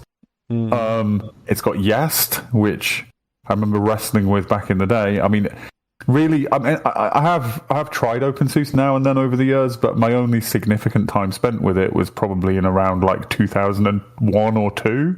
I'm judging it on that basis seems a little bit unfair. Same, SUSE was my first distribution. Came on the front of Linux format, I think it was, or something similar. I enjoyed it, and it was good in 1997. I think I might have tried it. Yeah, I'm sure I've done a distro review video about it like 10 years ago or something. And I think it was just like fine. I mean, I'm tempted to say B because towards I think it's a bit bland. It does a lot of stuff that we don't need. It's not really it's not really intended for us. So yeah, I assume it's good at what it does. So yeah, B is fine. B is like the corporate like decent tier. Everything we just said again about, actually, I was going to say everything we just said about SUSE also applies to. We should also mention OpenSUSE is the free spin of their corporate. So it is to OpenSUSE is to SUSE as Fedora is to Red Hat, roughly, or CentOS is to Red Hat, maybe. Okay, Fedora. I was just going to deal with Red Hat because I was going to say everything we said about SUSE applies to Red Hat, but I will say everything we said about SUSE applies to Red Hat, except that Red Hat do tend to stick their fucking oar in because of their position, because they're the most profitable Linux company. They get a lot of they get and then also grab a lot of control over projects. Right? They took what's his face systemd dude in house, so they had a big say over systemd and pushing systemd. Pottering. Leonard Pottering, yeah.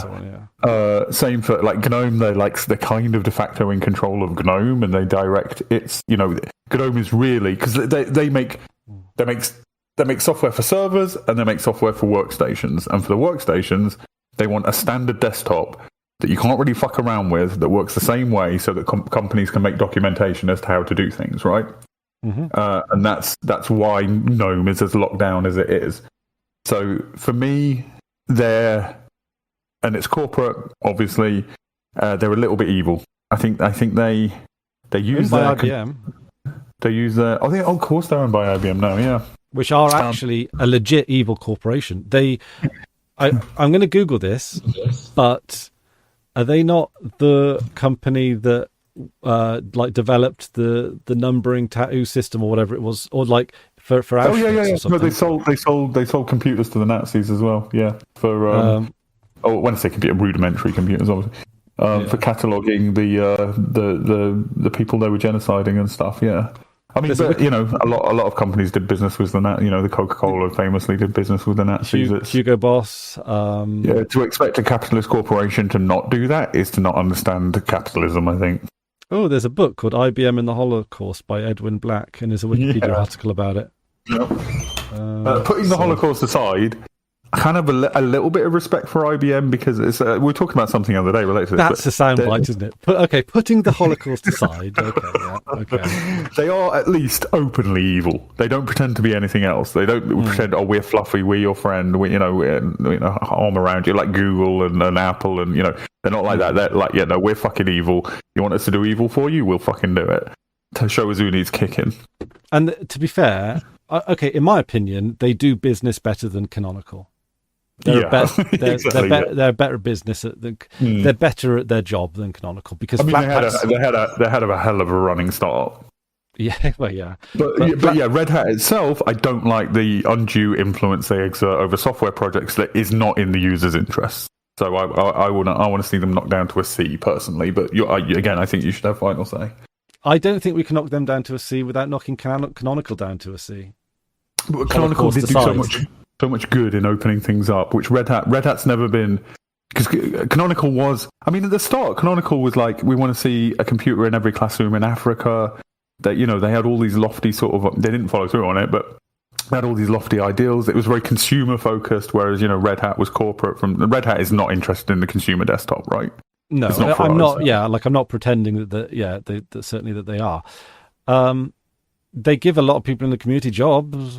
That's true, and they're a $1 billion. I don't know if they're actually $1 billion, but they make a ton of money. I think the way they do dividends is based on market growth rather than profits or something. So they're incentivized to invest rather than to I think that that's some good. Yeah, I think that they have a point with the way that they've locked down GNOME. But it's very much to their ends. They're not interested in us. They're not doing that for us. They're doing that, for their corporate workstations. But that applies to all the B. That's all the B tiers, though. Less Ubuntu. Ubuntu have gone that way. Yeah. And Snaps. Yeah. Snaps are closed. Yeah. More closed than I just think Red Hat are a little bit more evil than the other three. Well, yeah, but this isn't an evil tier list. We can use anything, can't we, to judge these distros? Well, yeah, fair enough. But the thing is, don't like the logo. The stupid logo as well. They are associated with Auschwitz, so you don't get much more evil than that, really, do you? They are associated with Auschwitz. I'm trying to use language that you can't pin. They can't pin on me too much. Were associated with Auschwitz. Red Hat or Nazis. So. Yeah. I mean, you can say that about a lot of companies. I think wasn't the IKEA guy, wasn't he a bit? God, they do have a black and red logo. Oh my God, yeah, and a fedora now. You know, let's put them down. Let's put them down. No, we've they got to be a C. Really? Yeah. I can't defend the Auschwitz company after linking them to the. Yeah. Oh, okay, but then give me that Fedora be a B then, because there's a lot of Fedora. There's a lot of Red Hat that applies to Fedora, but Fedora, for looking at it just as a distro that I've used, and I did use for maybe 6 months to a year at one point. It's a very nice distro to use. I like it, but I hate everything about it. I never felt good using it. Do you know what I mean? Like it worked perfectly well, but I hated myself for using it. The package manager's not as good as the others. No, it's horrible. Yeah, it's slower more than anything else. The way that they did third party codecs and whatnot was just pretty torturous. RPM Fusion, using RPM Fusion. Yeah, I hate that it's a corporate fucking distro. Why have a very strong free software thing when you're a corporate distro, and then when this is more like your consumer spin of the corporate distro. Also, Fedora's purpose is for people to do free QA for Red Hat. Mm-hmm. I'm never a huge fan of that. You know, if they're doing QA for Red Hat and you're making billions of dollars, fucking pay them. It's corporate. It works very well, but I don't like anything else about it. Like, if you just put it on my computer and didn't tell me what it was, I'd be like, yeah, it's a good distro. It works very well. But every other thing I dislike. It's another early distro for me that I adopted. I think it was the first. I think it works better on my laptop, my first proper like Linux laptop, than Ubuntu. So I think that's why I sort of went with it as my first main Linux operating system. I mean, it's not it's Red Hat, but like nicer, like as in like less evil. It's not really, but it is entirely controlled by Red. I mean, they pretend otherwise as well, which I don't like. You know, it's like, no, we've got nothing to do with it. Everybody's involved in it and direct it. It's quite new. It's quite cutting edge. You know, it's well put. Yeah. It is well put together in some way. Like the distro. The thing is, I don't know anybody who uses it. Why would you choose it over a community? Like, you know, why would you choose it over Mint or, you know, depending on your direction, Debian or Arch? Why would you go like, yeah, I want this, but corporate? It's got pretty new software. It had early Wayland support. They are kind of leading the way with Wayland, if that's something. Yeah, but no, leading the way because Red Hat are pushing it on everybody again. I don't know. Red Hat wants that, you know, unified. They don't want a diversity of window managers. They want everybody using fucking GNOME. All valid points. That's why I put it at a B. I think it deserves a C. Also associated with Auschwitz. Associated with an association associated with Auschwitz. Again, final say to you. But, look, if you're gonna put Red Hat at C, I'm gonna put Fedora at B because I think there's a lot of good things to it. I do think they've put some good contributions. I think Arch Toasty was running it for a while. But he works at Red Hat. Of course he was. Yeah, it very much confused me with the name, to be honest. Did he used to run Arch, or? Oh, right, yeah, no, you know what? I never thought of that. But he, great. I don't know. I haven't managed to catch a live stream of his lately. Does he go on Twitch, or? So is French Ghosty the French Arch Toasty? Because I do sometimes go to call Ghosty Toasty. I've definitely in my brain made the switch over, but I don't think they're related. I think they're brothers. But yeah, I think he was on Twitch. But the thing is, I fall off Twitch.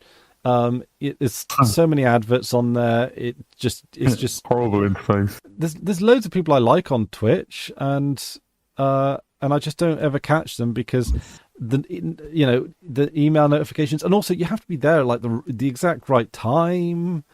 And it's like, well, the thing is, of course, everyone streams in the evening at the exact same time. So it's like, it's not like YouTube where you can roll up a playlist. So exactly. Puppy Linux. I mean, we should really do CentOS next. Oh, go on then, CentOS. If we're doing the whole, so CentOS is Red Hat made free as it should be. So it's got to be higher than Red Hat. So it's a B. Hang on, is this is the CentOS logo, right? Yeah. Yeah. But it's a B. But isn't there something? I mean, if canonical, I feel canonical should be dropped down to a C by this. I feel like we've recalibrated the list a little bit. We can't have canonical on a C, given that the good that they did do in terms of redefining what a Linux distro should be, just the form of it. I can't. If you drop in Ubuntu, I can't have Ubuntu being lower than Fedora. Fedora have done fuck all. Well, with the scar that Auschwitz has left on the world, you know, I mean, and then Pop's got to drop down as well. Yeah, I'd be happy with everything we've got on B being on C. Apart from wasn't CentOS. Isn't there politics with CentOS? Were they not? CentOS isn't CentOS anymore, is it? What happened to CentOS? It was CentOS, and then Red Hat was like, you can't keep giving away our stuff for free, so they made it harder. And then did they take them in house or something? I've stopped following it at a certain point because I don't care. But something happened. I mean, it's the corporate world that we're not really. It's not our. It's a different kind of Linux when we're talking about the corporate stuff, really. Yeah. What is CentOS now? Is it still the thing that people run mind tests? There was scientific Linux as well, which was another freeing up of Red Hat, wasn't it? I'm completely unfamiliar with scientific Linux. CentOS system continued to I've never used it. Yeah. Okay, so CentOS Stream 8, information up on upgrades, board meeting recapped August 24. I'm looking at the news. Community-driven free software effort. But there's been isn't there Alma Linux and Rocky Linux? Yeah, and they're all kind of the same thing, right? But they spun off because B makes sense to me. Yeah, fine, leave it on B. Right, I'm going to need a little bit of a reference now. Is that Peppermint? I don't know. I don't know. I don't think it's Peppermint. The ones we don't know, we should probably just skip over. We don't need to do. Well, there's some. I'll have a quick scan on DistroWatch to see what. Some of these are a bit kind of obscure. Okay, so because I know this one, I've seen this one. Is this Alpine Linux? If it is, I know nothing about it. Yeah, I don't know. Where's Alpine? Okay. Where's Alpine Linux? So it's 28 on DistroWatch. It's independently based from Norway, a community-developed operating system designed for routers, firewalls, VPN, voice-over IP boxes, containers, servers, really, yada yada. I'm sure it's great at what it does, but I'm not interested. We'll stick it in the by which I mean I'm not personally interested. Yeah. Poppy, we're going to do Poppy. Poppy's great. At least an A. I mean, I kind of want to maybe an S tier. No, I don't think it. No. It's Debian slimmed down, right? It's independent. Is it? I thought it was Debian or something. It mimics a lot of. Well, there are different. It's very complicated. Right, there are versions of Debian, versions of Puppy based on other stuff. Okay. Go on, try and make sense of that with this. Yeah, I'm reading the. It does seem to be its own thing. That's cool. But it is. Yeah. The reason I would say not S tier is because it's a special use case one. I know it was the one. Wasn't it the one that people used to, whichever PlayStation it was that could technically run Linux? That it was Puppy Linux that people. There was Yellow Dog and there was Puppy, I think, that people ran on the PlayStation, and that's pretty fucking cool. But it's a slimmed down Linux. For very low resource devices, right? Which I've saved some apps. I would say it's a niche use case, and I don't think it could be an S for that. I mean, I've revived some ancient computers with Puppy Linux. It's the one that you also have on a pen drive. So yeah. I think it's very cool, but sorry, you're gone. So, but it's a little bit concepty, similar to MX Linux, I guess, in that kind of way. Yeah. I think A is fair for that. Yeah, I guess so. I mean, A is still very good, right? Like, there's a distinct difference, right, between S and A and then the rest. Like they are, definitely. Yeah. because the thing is, in reality, there's not really anything Puppy can do that would put it into S tier. Then by that stretch, I suppose S tier has to have that sort of inclusivity that like almost anyone can just pick up and go. Whereas I guess Puppy, because it's kind of like there's a distro. Actually, I think it's BSD based, but let's pretend it's not. I can't remember what it's called. But there's a distro that people put on routers, right, to free routers up from being, having the corporate software on there. Is you open up your router and do whatever you want with it. And I think that's a fucking amazing project. If we were just judging projects, I would say that's that is S tier. But it's so specific and niche that it's not like, I enjoy using this day to day. It's not about that. It's something else. Yeah. Okay. What other logos? Oh, what about Pure OS? This is a peculiar one. I've heard the name. I don't know what it is. What's Pure OS? I think it's free, like Debian, but super FOSS. I think. I'm going to just double check that one. I don't tend to love distros that could be replaced by a config file. Like, I don't know if we're going to do Arco Linux, but I think Arco Linux, that's just an installer for Arch, right? So what essentially that is a bash script, and that is not a Linux distro. The difference between Arco and Arch, if I'm right about what it is a bash script. And I kind of feel the same way about Pure OS. I'm pretty sure there's a setting you can say in Debian to never include, nothing that isn't fully free software. So yeah. The FSF is it the F? Yeah. I was going to say FSB there for a second. No, different. The FSF have they're very highly strung on what they bless as a distro. Yeah. Pure OS is one of the FSF blessed distros because but the only reason Debian isn't is because of trademark things, right? Debian is actually very strict about what's free software, but they're and softer also on trademarks than when you're getting down to that granularity, who fucking cares? Is that who's that helping? I mean, it depends what day you ask me on, to be honest, because it's like, you know how Hamish just hates the corporate social media world, right? Like he hates it with a burning passion. He's got his Matrix server, streams on Omcast, got PeerTube. He is fully. And he's putting his money where his mouth is, so to speak. And he's put his money where his mouth is. And recently we've managed to drag him kicking and screaming into it. Don't tell people. He's never used Discord in his fucking life. I admire Hamish's steadfastness to those principles, and I almost sort of envy them in a way. I like to think that I do what I can, but he's a man of principle, and that's and I kind of like. But if you're using Debian and setting it to use only the free repos, if that's not free enough for you, and you need to use a different fucking distro to be even more free, I think you've taken a wrong turn somewhere. I think there's a better use for the time that you spent considering that and doing it. Where would that put Pure OS then? I think I'd stick it in never tried. I don't care. I don't care about what it's doing, honestly. See, I'm getting Debian's pretty fucking free. Come on, Debian had to do fucking Iceweasel because they couldn't include Firefox or whatever. How free do you want to be? How about it's a pedantic distro. It's a pedantic. I mean, I've used it and it's fine, but it is very much Debian, but super free. I don't know. Actually, I think you're talking me out of something like. I don't know, because it's like a lot of it is Debian, and it's like, is it going to get? Okay. How about this? Anything you put in S tier has got to be something you could see yourself using full time. I'm not saying it should be in S tier. Anything you put in A tier should be something that you'd be happy to use for a year or two. Everything in B should be anything you'd be happy to use for 6 months or so, and so on and so on. Would you be willing to use Pure OS, Chris? Is this going to be completely underwritten by Flatpaks? Because if it's just a matter of just No, you can't. No. If you're using Pure OS, you're using it because you feel as they do about free software.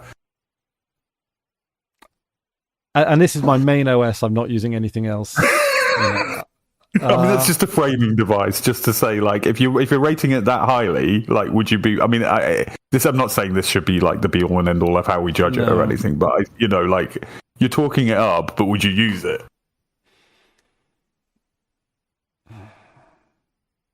I mean, if I was to use a completely free distro, this would probably be the one I go for. That's fair. Yeah, no, given that, then fair enough. Yeah. But it is also, is it a corporate distro? Because it's for computers. A particular. I'm just going to check to see if it's not like a company-backed OS.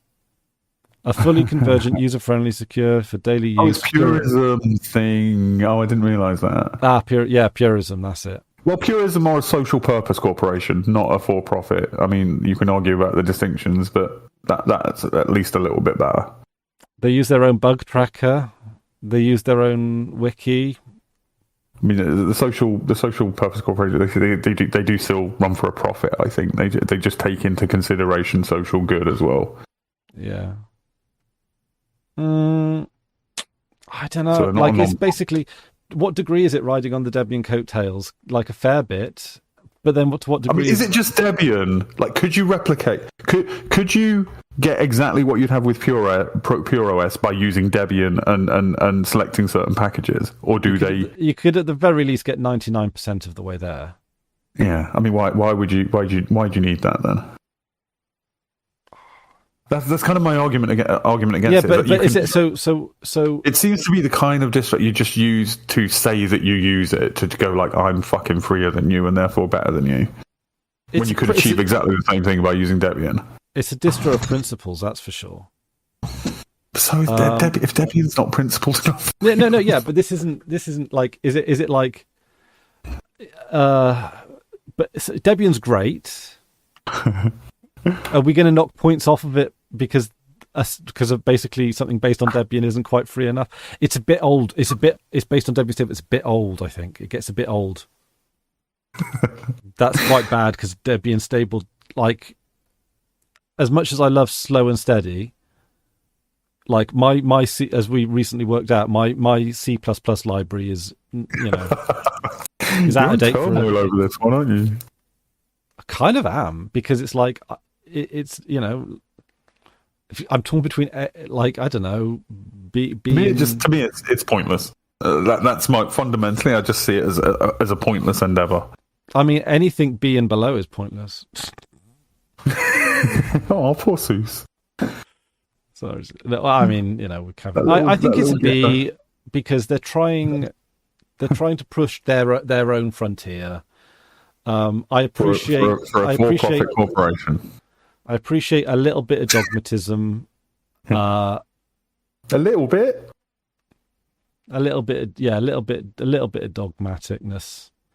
Fine. I think we should move on. Yeah. Okay. All right. Is there anything down the bottom here? Is that the peppermint logo, or I don't know what that logo is. I think it might be. It looks a little. I don't know what that is. Honestly, I think we should. What's that one? The purple. Can't read. This one is this an Endeavour OS? Endeavour. It's another one of those ones that I don't care about. I think. What's Endeavour's? I've heard about Arch, it. Forgot. Arch with polish. Who cares? I think that is the one that gets recommended currently. I think it is. I think that I've not used it, so take this with a pinch of whatever. But it seems to be Monjaro done correctly. Yes. So.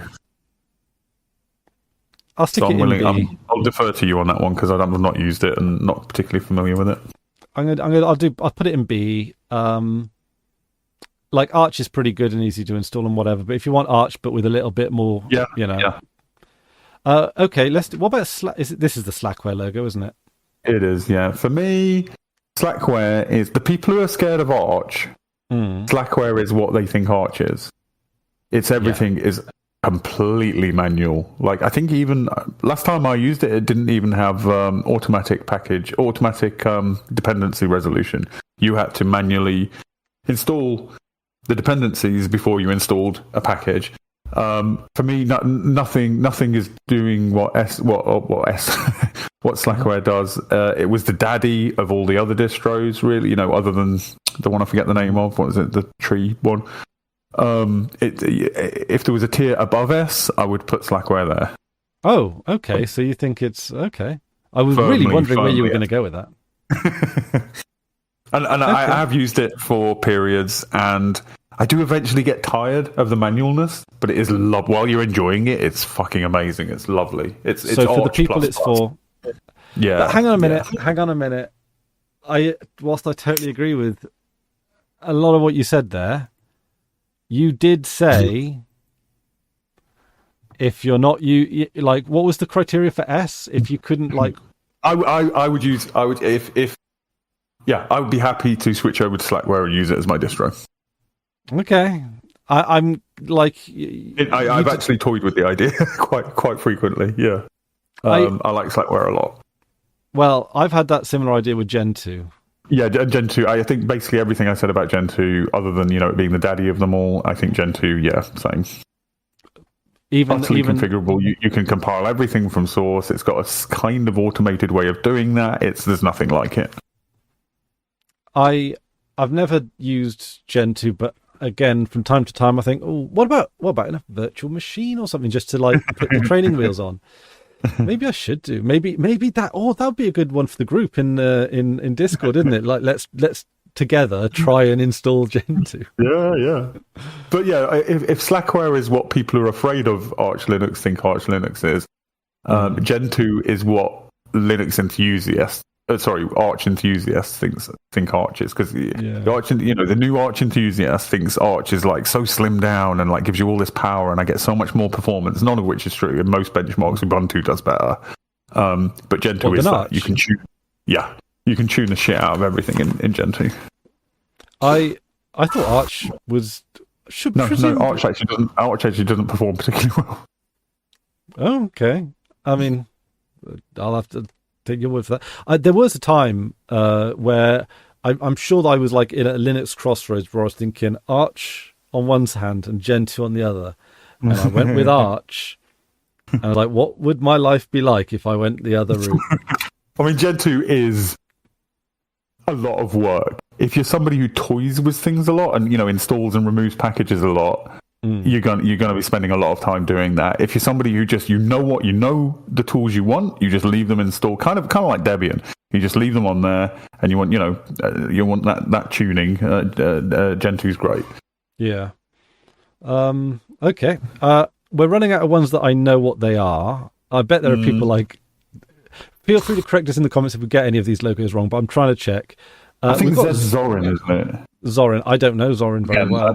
I don't know anything about it. I've got things to say about Void. That's the only one left that I think I've got anything to say about. Okay, what do you have to say about Void? Because I don't know much about Void. Void is one of those. It's from scratch, I think, and I think it wants to be Arch without Systemd.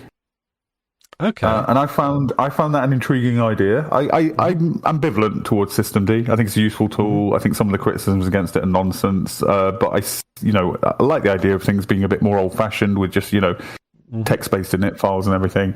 So I was intrigued and I installed it and it was a fucking nightmare. I did not. There's people who love it. I know it's got a lot of people who are big fans of it over Arch. I did not have a good time with it. It was fragile. It broke a lot. It was difficult to fix. Things were stepping over each other. And what one thing it did do is sort of, it really opened my eyes to how good really Systemd is. Because you go back to how Linux was. Essentially, it's going back to how Linux was before Systemd. And it's like, it's slow booting because Systemd is really good at parallelizing things. It's finicky. If you want to start this thing before that thing, do you remember how difficult that was before Systemd came along? And make sure that, it's not a race condition. This is always going to start before that thing. You have to put a sleep 10 in it and stuff like that. Yeah. No. Void is a reminder of why Systemd is really good.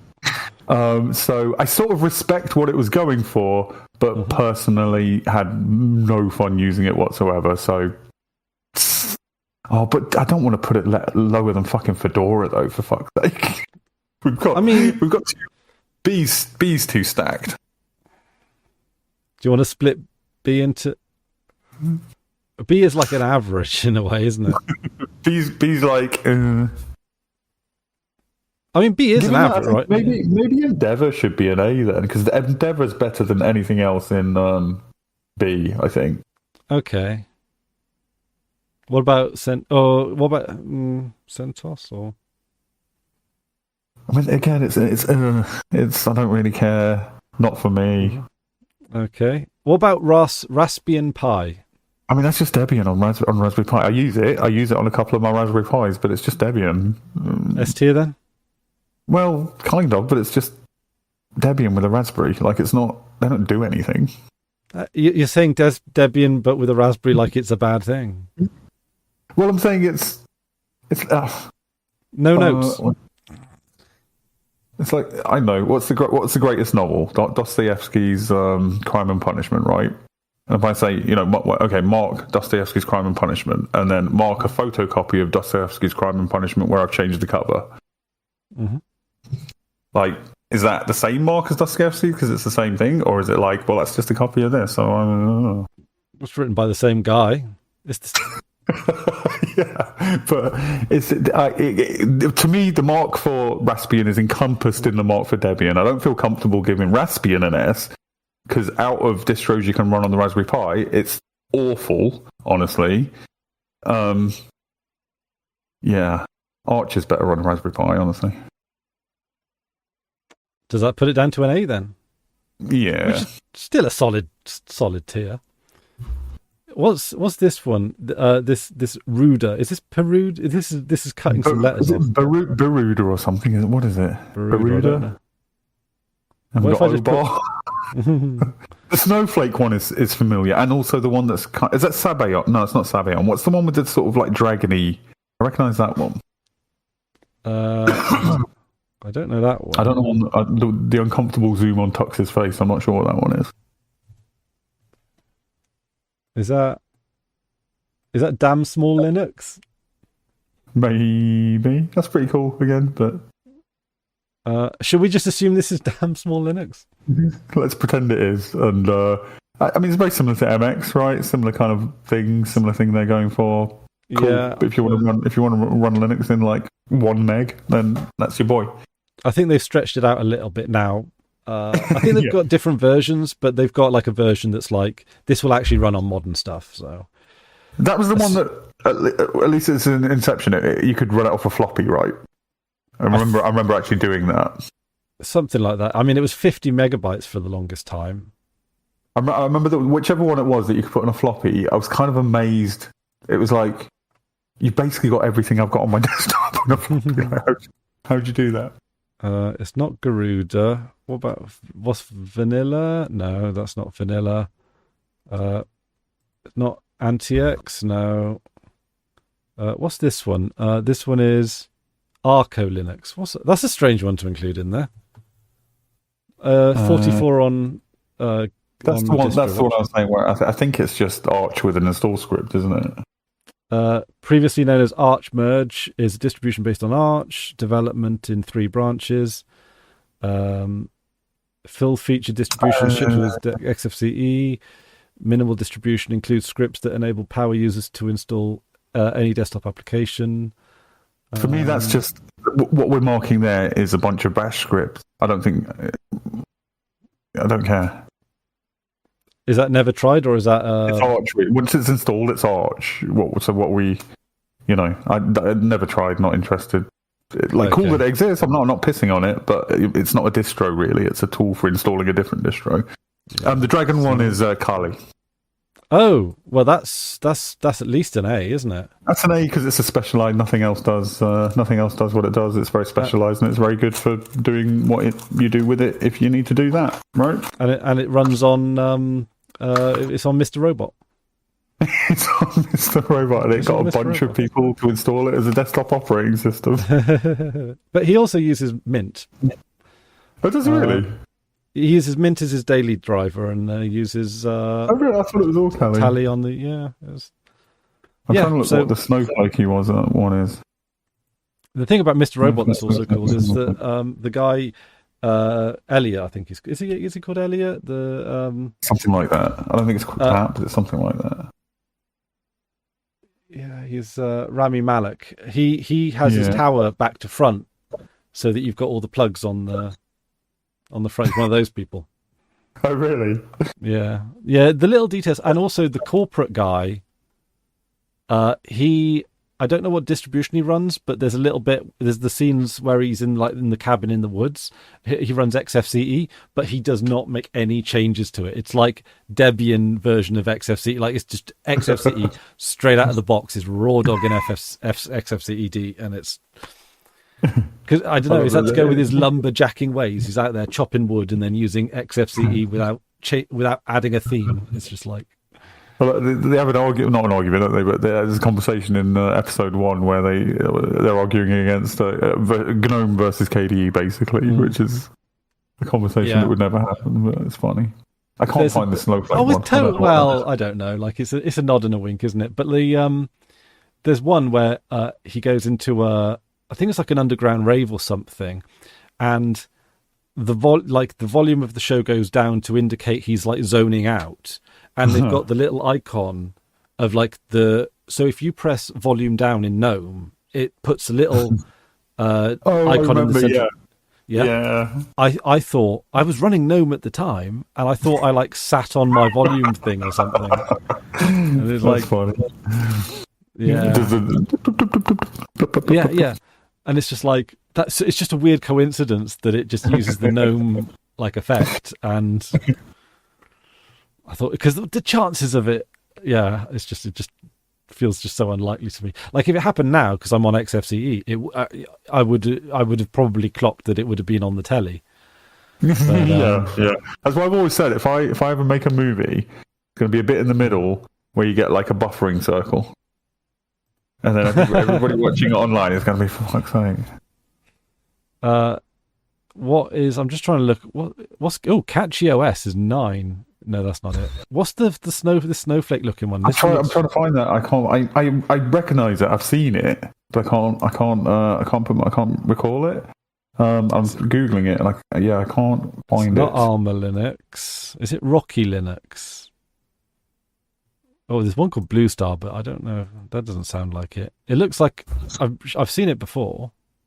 No, it's not Blue Star. This isn't Parabola, is it? Isn't what? Sorry. This isn't Parabola, is it? Parabola. Yeah. No. If it isn't, no, because that would end in an A, not an AR, right? Yeah. Is it Is that Garuda? Yeah, there's one called Garuda or Baruda or. That's it. Yeah. I mean, worth saying. Like you and I have probably used, especially because we lived through the era of distro hopping, because no Linux distro really was quite perfect for a very long time. We've all used a lot of Linux distros, but yeah, I haven't used any of those at the bottom, or the never tried, or I never used whatever that is on D. I can't remember. Neon Linux. Right. Yeah. Garuda Linux is based on Arch. Well, to be fair, out of S2C, I think the only ones I haven't used are Endeavour and Pure. I think I've used every other one. I've not used Red Hat. I've not used Void. I've not used Gentoo, Slackware. What's this one again? The That's Kali. Oh, I spun Kali up, but I've not. Yeah, not done. I've never used it, but yeah, I've spun it up and had a look at it. Yeah, I don't know if I think I might have had a very brief liaison with CentOS, but I've never used CentOS. Yeah. But we've almost certainly played on CentOS servers and so forth. Yeah. I don't think I've used MX. Oh yeah, no. But I like MX is. What about Rocky Linux? Is that? I don't know. No, it's not Rocky Linux. Oh, it's not Chaos. No. Okay. Is there like a Linux logo guide or something. I've looked. I can't find that one. I've seen it in places. I think I've seen it in probably one of the fetches. I've probably seen it amongst its logos and gone, oh, that's that one. Actually, that might be a way to find out. Let's have a look at the fetch. I'm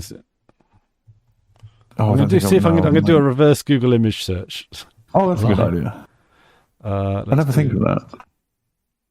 Oh, it's great for detective work. Yeah.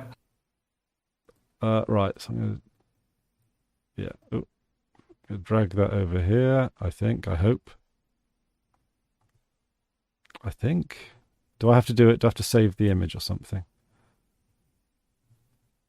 Yeah, you have to be able to drag it in. I think you can do it just by... You can drag it from some places. Yeah, let's see. Oh, NixOS. Oh, of course it's Nix. I've used NixOS. I think... Okay, for me, so NixOS is another one that's doing things that no other thingy is doing. It has that I forget what they call it. The way it installs packages, it's you sort of write a config file that then installs all your packages for you, and it's very clever. I think you can run it immutable, or either it does, or you can run it immutable. I have installed it and I've used it, and it was a bit too complicated for me.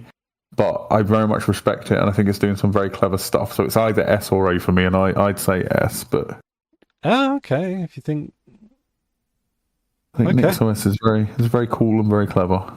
Okay, and also, so if I open image in new tab, I can actually see LFS. Okay. Oh, I don't know what Linux from scratch. Have you ever done a Linux from scratch? Gosh, is that like Gentoo? It is literally Linux with no distro. So you download everything individually and compile it, and then move on from there. So the first thing you have to get is a kernel, I guess, and then you move, and then you compile your kernel. You do it step by step. I think there's a sort of base that you start with, so it's kind of like it's DIY Gentoo. It's not really. I think there are some people who run it. I thought Gentoo was DIY Gentoo. Because Gentoo is relatively easy. Yeah, you can fit anyway. What's Portage? Yeah, Gentoo uses Portage, which sort of handles all the complicated stuff for you. Yeah, so LFS it's a project that you do to learn about Linux rather than something that you're intended to run long term, because obviously updating that is a fucking nightmare. I think there are some nutbags who run it full time, but it's not really intended. Let us know in the comment section of the PeerTube, because you're not going to be on YouTube if you're doing that. That's fucking true. I've never done it. How would you rate it then? Is it still on A? It feels like A's. I mean, it's not a distro. I don't see how we compare it to. It is just downloading things and then compiling and installing them. It's a learning process, is what. Yeah, I think never tried would be fair. I don't see how we rank it next to other distros. And also, anyone who's like, well, I mean, there's going to be a lot of disagreement, I'm sure, on this. So definitely, like, put in your own tier list in the comments. Actually, PeerTube's really good at long comments, but I think YouTube's not too bad at that now. All right, so, but yeah, we look forward to it. I was going to say, if there are any of the never tried, like, definitely, like, let us know, like, what your takes are on them, because, okay, Deepin, that's what this one is. The Deepin. Is that Chinese one? Yeah, I think so. Yeah, never tried. I've tried it. I think it was fine. Is it based on Debian? I think. Look. Let's see. Deepin. I think I give it a go. It is that Chinese one. It's quite popular on DistroWatch. Based on. It's corporate, Debian. So it can't be an S. I mean, honestly, I think it has to go in the never tried, don't know category. Yeah, I don't know enough about it.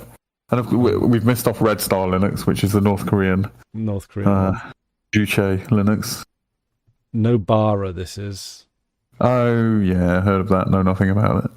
Nobara. Oh, actually, is that one of the ones? Because there's a couple of distros. I think Endeavour is one of them that gamers are recommending lately. Yeah, I think Endeavour's one. I think Nobara might be the other one. Is it like Fedora, but with NVIDIA drivers. Yeah. Looks nice. Last update this year. Based on Fedora. It's developed by blah blah. Oh, it's Glorious Egg Rolls distro. Oh, is it? Yeah, so it's Fedora. It's Fedora but games. So, given that it's Glorious Egg Rolls distro, let's put it on S. Yeah, let's put it on S. We don't do nepotism. No. We'll put it on S.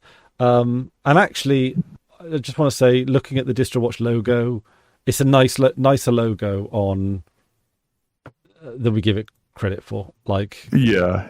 I'll pop up the logo. I mean, honestly, yeah, Fedora. I think Fedora is a good base to do something good with. Yes, I get that vibe. It's modern. I see the sense of that. It's up to date without being odd, essentially. But yeah, no, it's a cute little penguin. Oh yeah, I didn't see the penguin. Yeah, I thought that was just a cool N. No, there's a penguin in the end. And also, are you happy with that S tiers?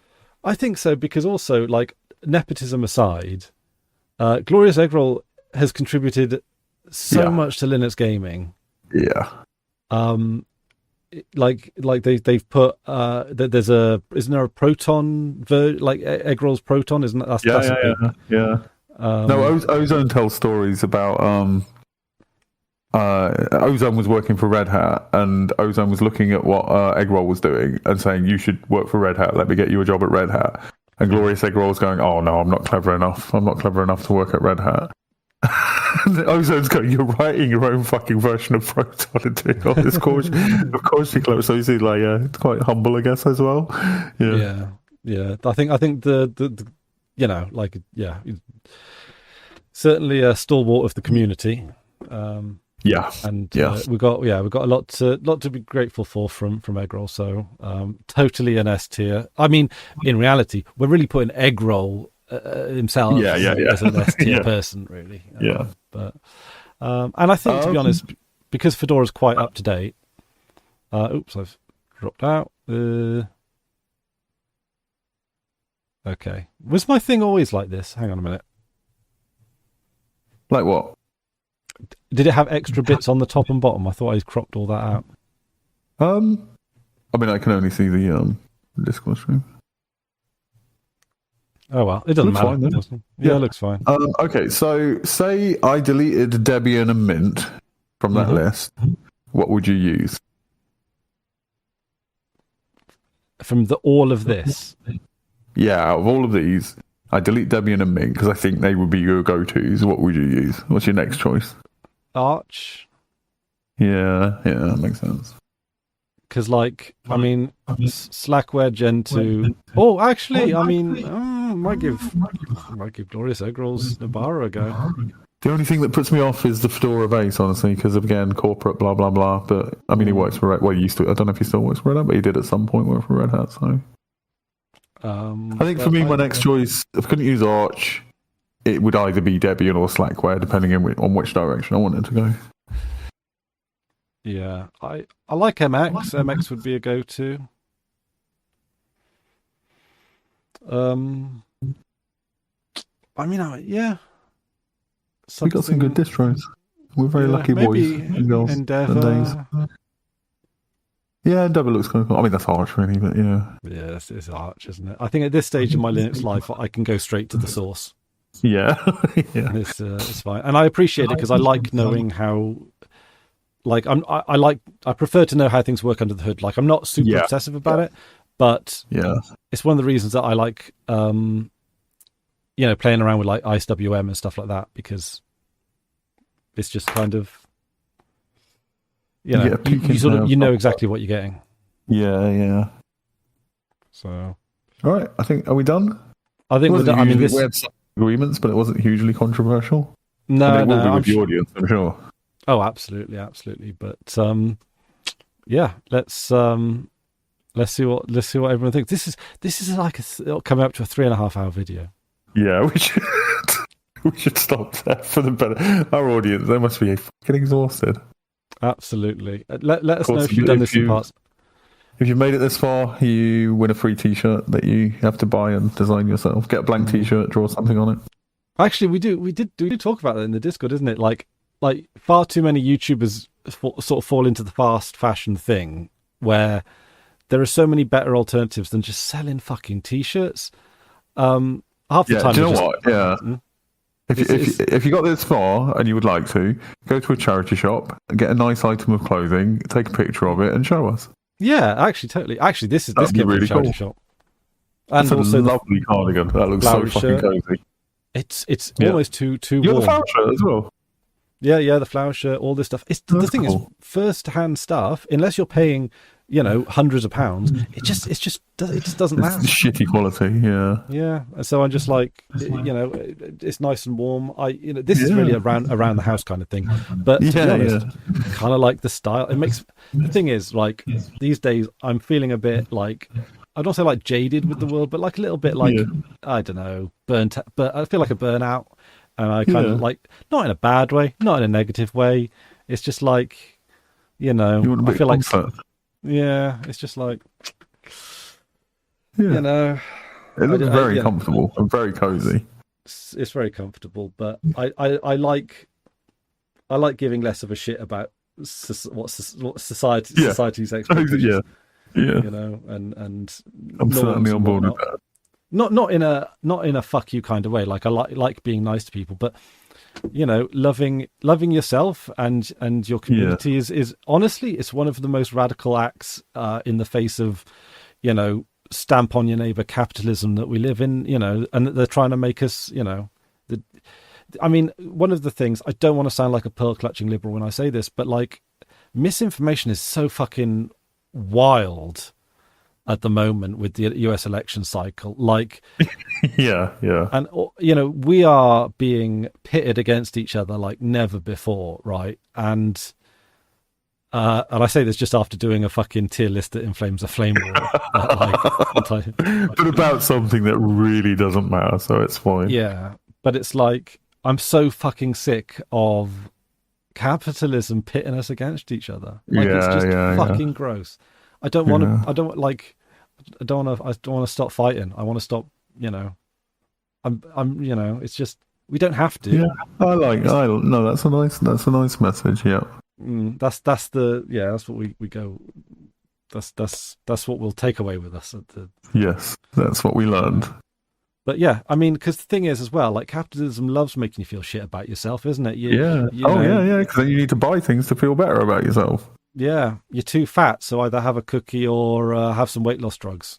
You buy things to make yourself feel better about yourself and make yourself feel like you're better than other people. You're not a man if you don't drive a big fucking car. It's bullshit. They're manipulating us.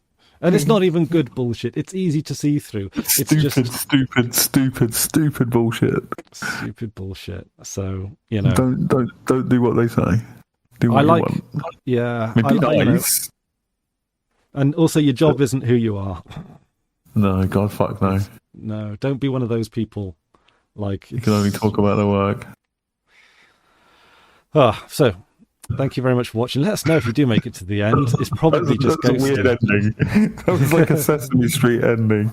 Yeah. So I haven't actually finished recording yet, but like, thank you for watching this far, guys. Thank you for watching, and good night, and may the universe bless you. Yeah, that's it.